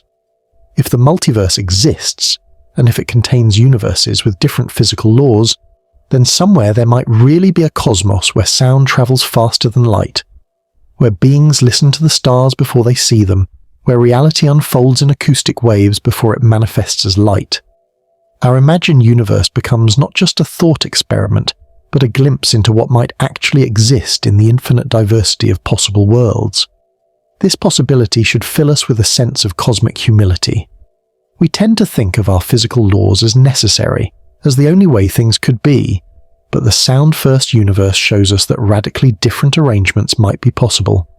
Our universe, with its light speed limit and electromagnetic forces, might be just one note in a vast cosmic symphony of possible universes, each with its own physical laws, its own forms of matter and energy, its own paths to complexity and consciousness. The value of unanswered questions becomes apparent when we consider how much we still don't know about our own universe, let alone possible alternatives. Dark matter and dark energy make up 95% of our universe, yet we have no idea what they actually are. Consciousness remains a mystery despite centuries of philosophical inquiry and decades of neuroscience. The origin of life on Earth is still unknown, as is whether life exists elsewhere in our cosmos. These unanswered questions are not failures of science, but invitations to continued exploration, reminders that the universe is far stranger and more wonderful than we yet understand. In our sound-first universe, these same mysteries would exist but would take different forms. Dark matter might be more easily detected through its acoustic signature, but it would still be mysterious. Consciousness would still be hard to explain, even if it were primarily acoustic rather than visual. Life's origin would still be unknown, even if it were based on acoustic rather than electromagnetic chemistry. The mysteries would remain, just dressed in different clothes, reminding us that wonder is a fundamental aspect of any universe complex enough to contain conscious observers. The thought experiment also reveals something profound about the nature of scientific understanding itself. Science in the sound-first universe would develop along completely different lines than in ours, yet it would still be science, still be the systematic investigation of nature through observation and experiment. Acoustic astronomers would discover the same galaxies that our optical astronomers see, just through different means. Sonic physicists would uncover the same fundamental patterns that our physicists find, just expressed in different equations. This suggests that scientific truth transcends the particular physical implementation of a universe, that mathematics and logic are more fundamental than physics itself. Consider how mathematics would work in the sound-first universe. The ratio of a circle's circumference to its diameter would still be p, regardless of whether circles were defined acoustically or optically.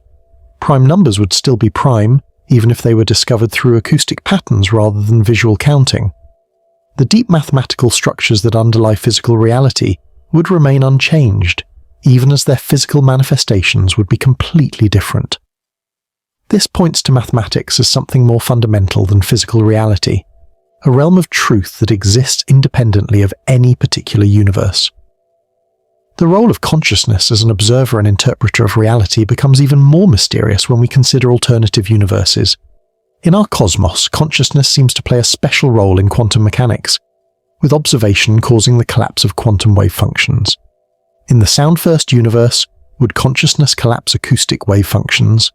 Would the act of listening determine quantum outcomes the way observation does in our universe?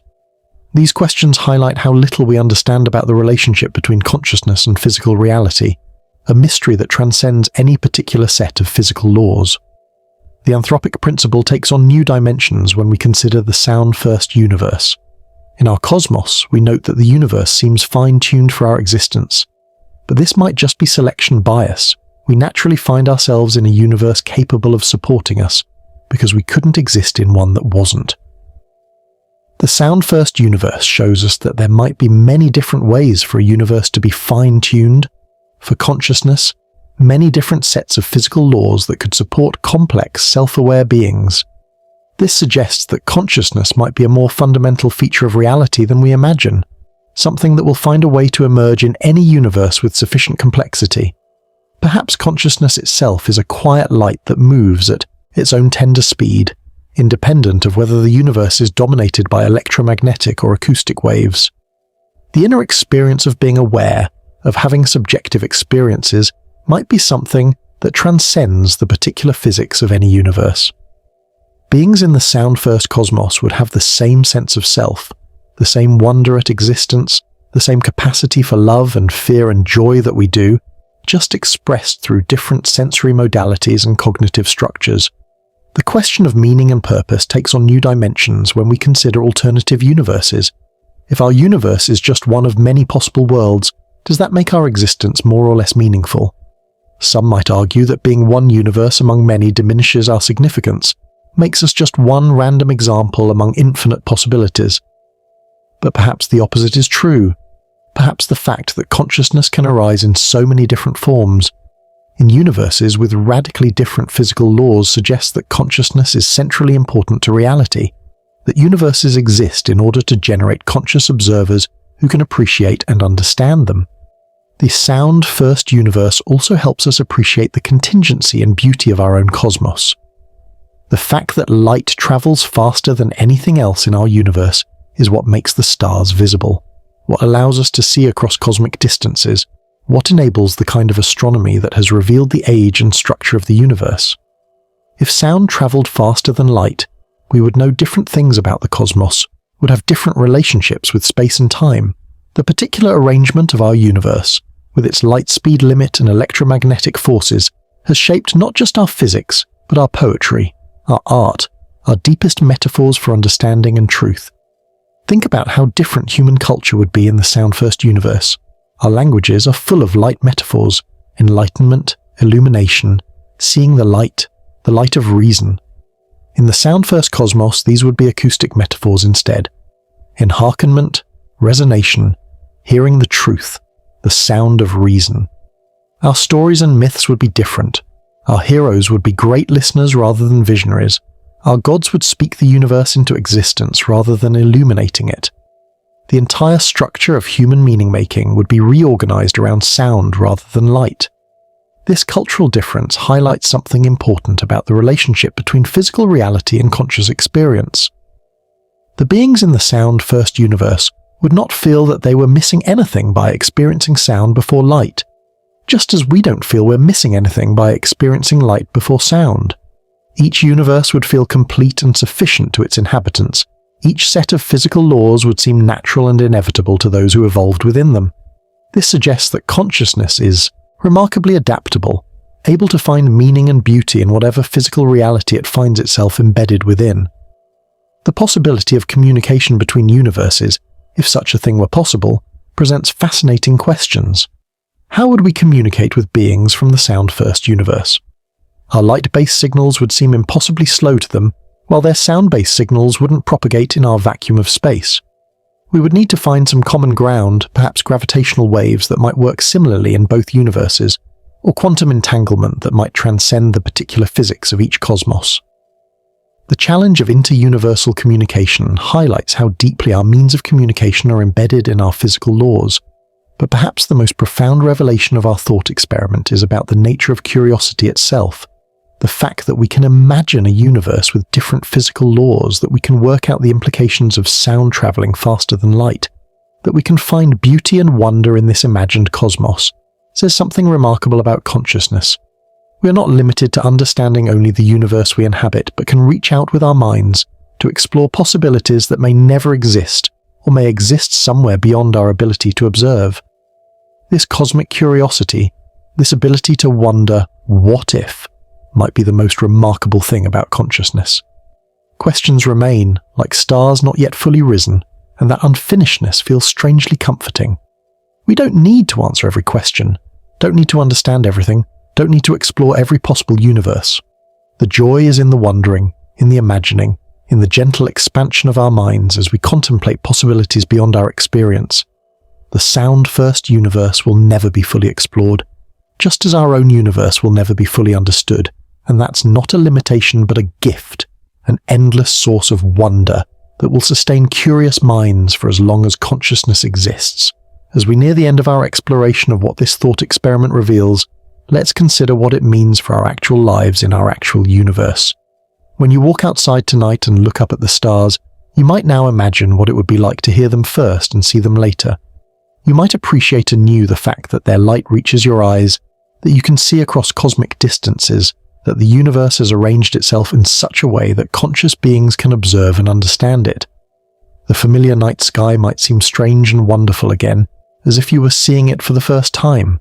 The sound-first universe also reminds us that our scientific understanding, remarkable as it is, represents just one way of organizing knowledge about reality.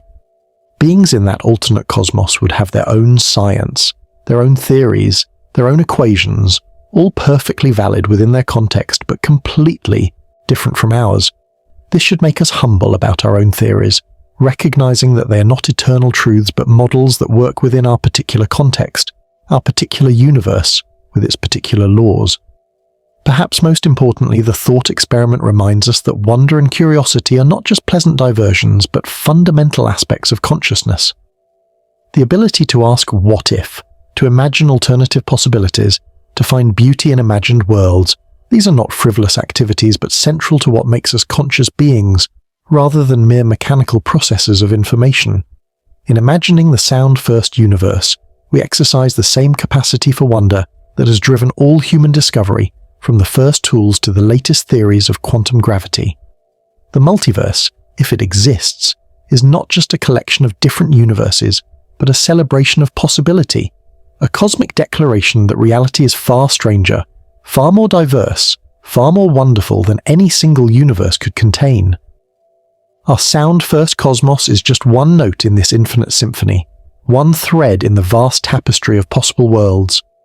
And we, conscious beings in one particular universe, have the remarkable ability to imagine and explore these other possibilities, to transcend our physical limitations through the power of thought and imagination.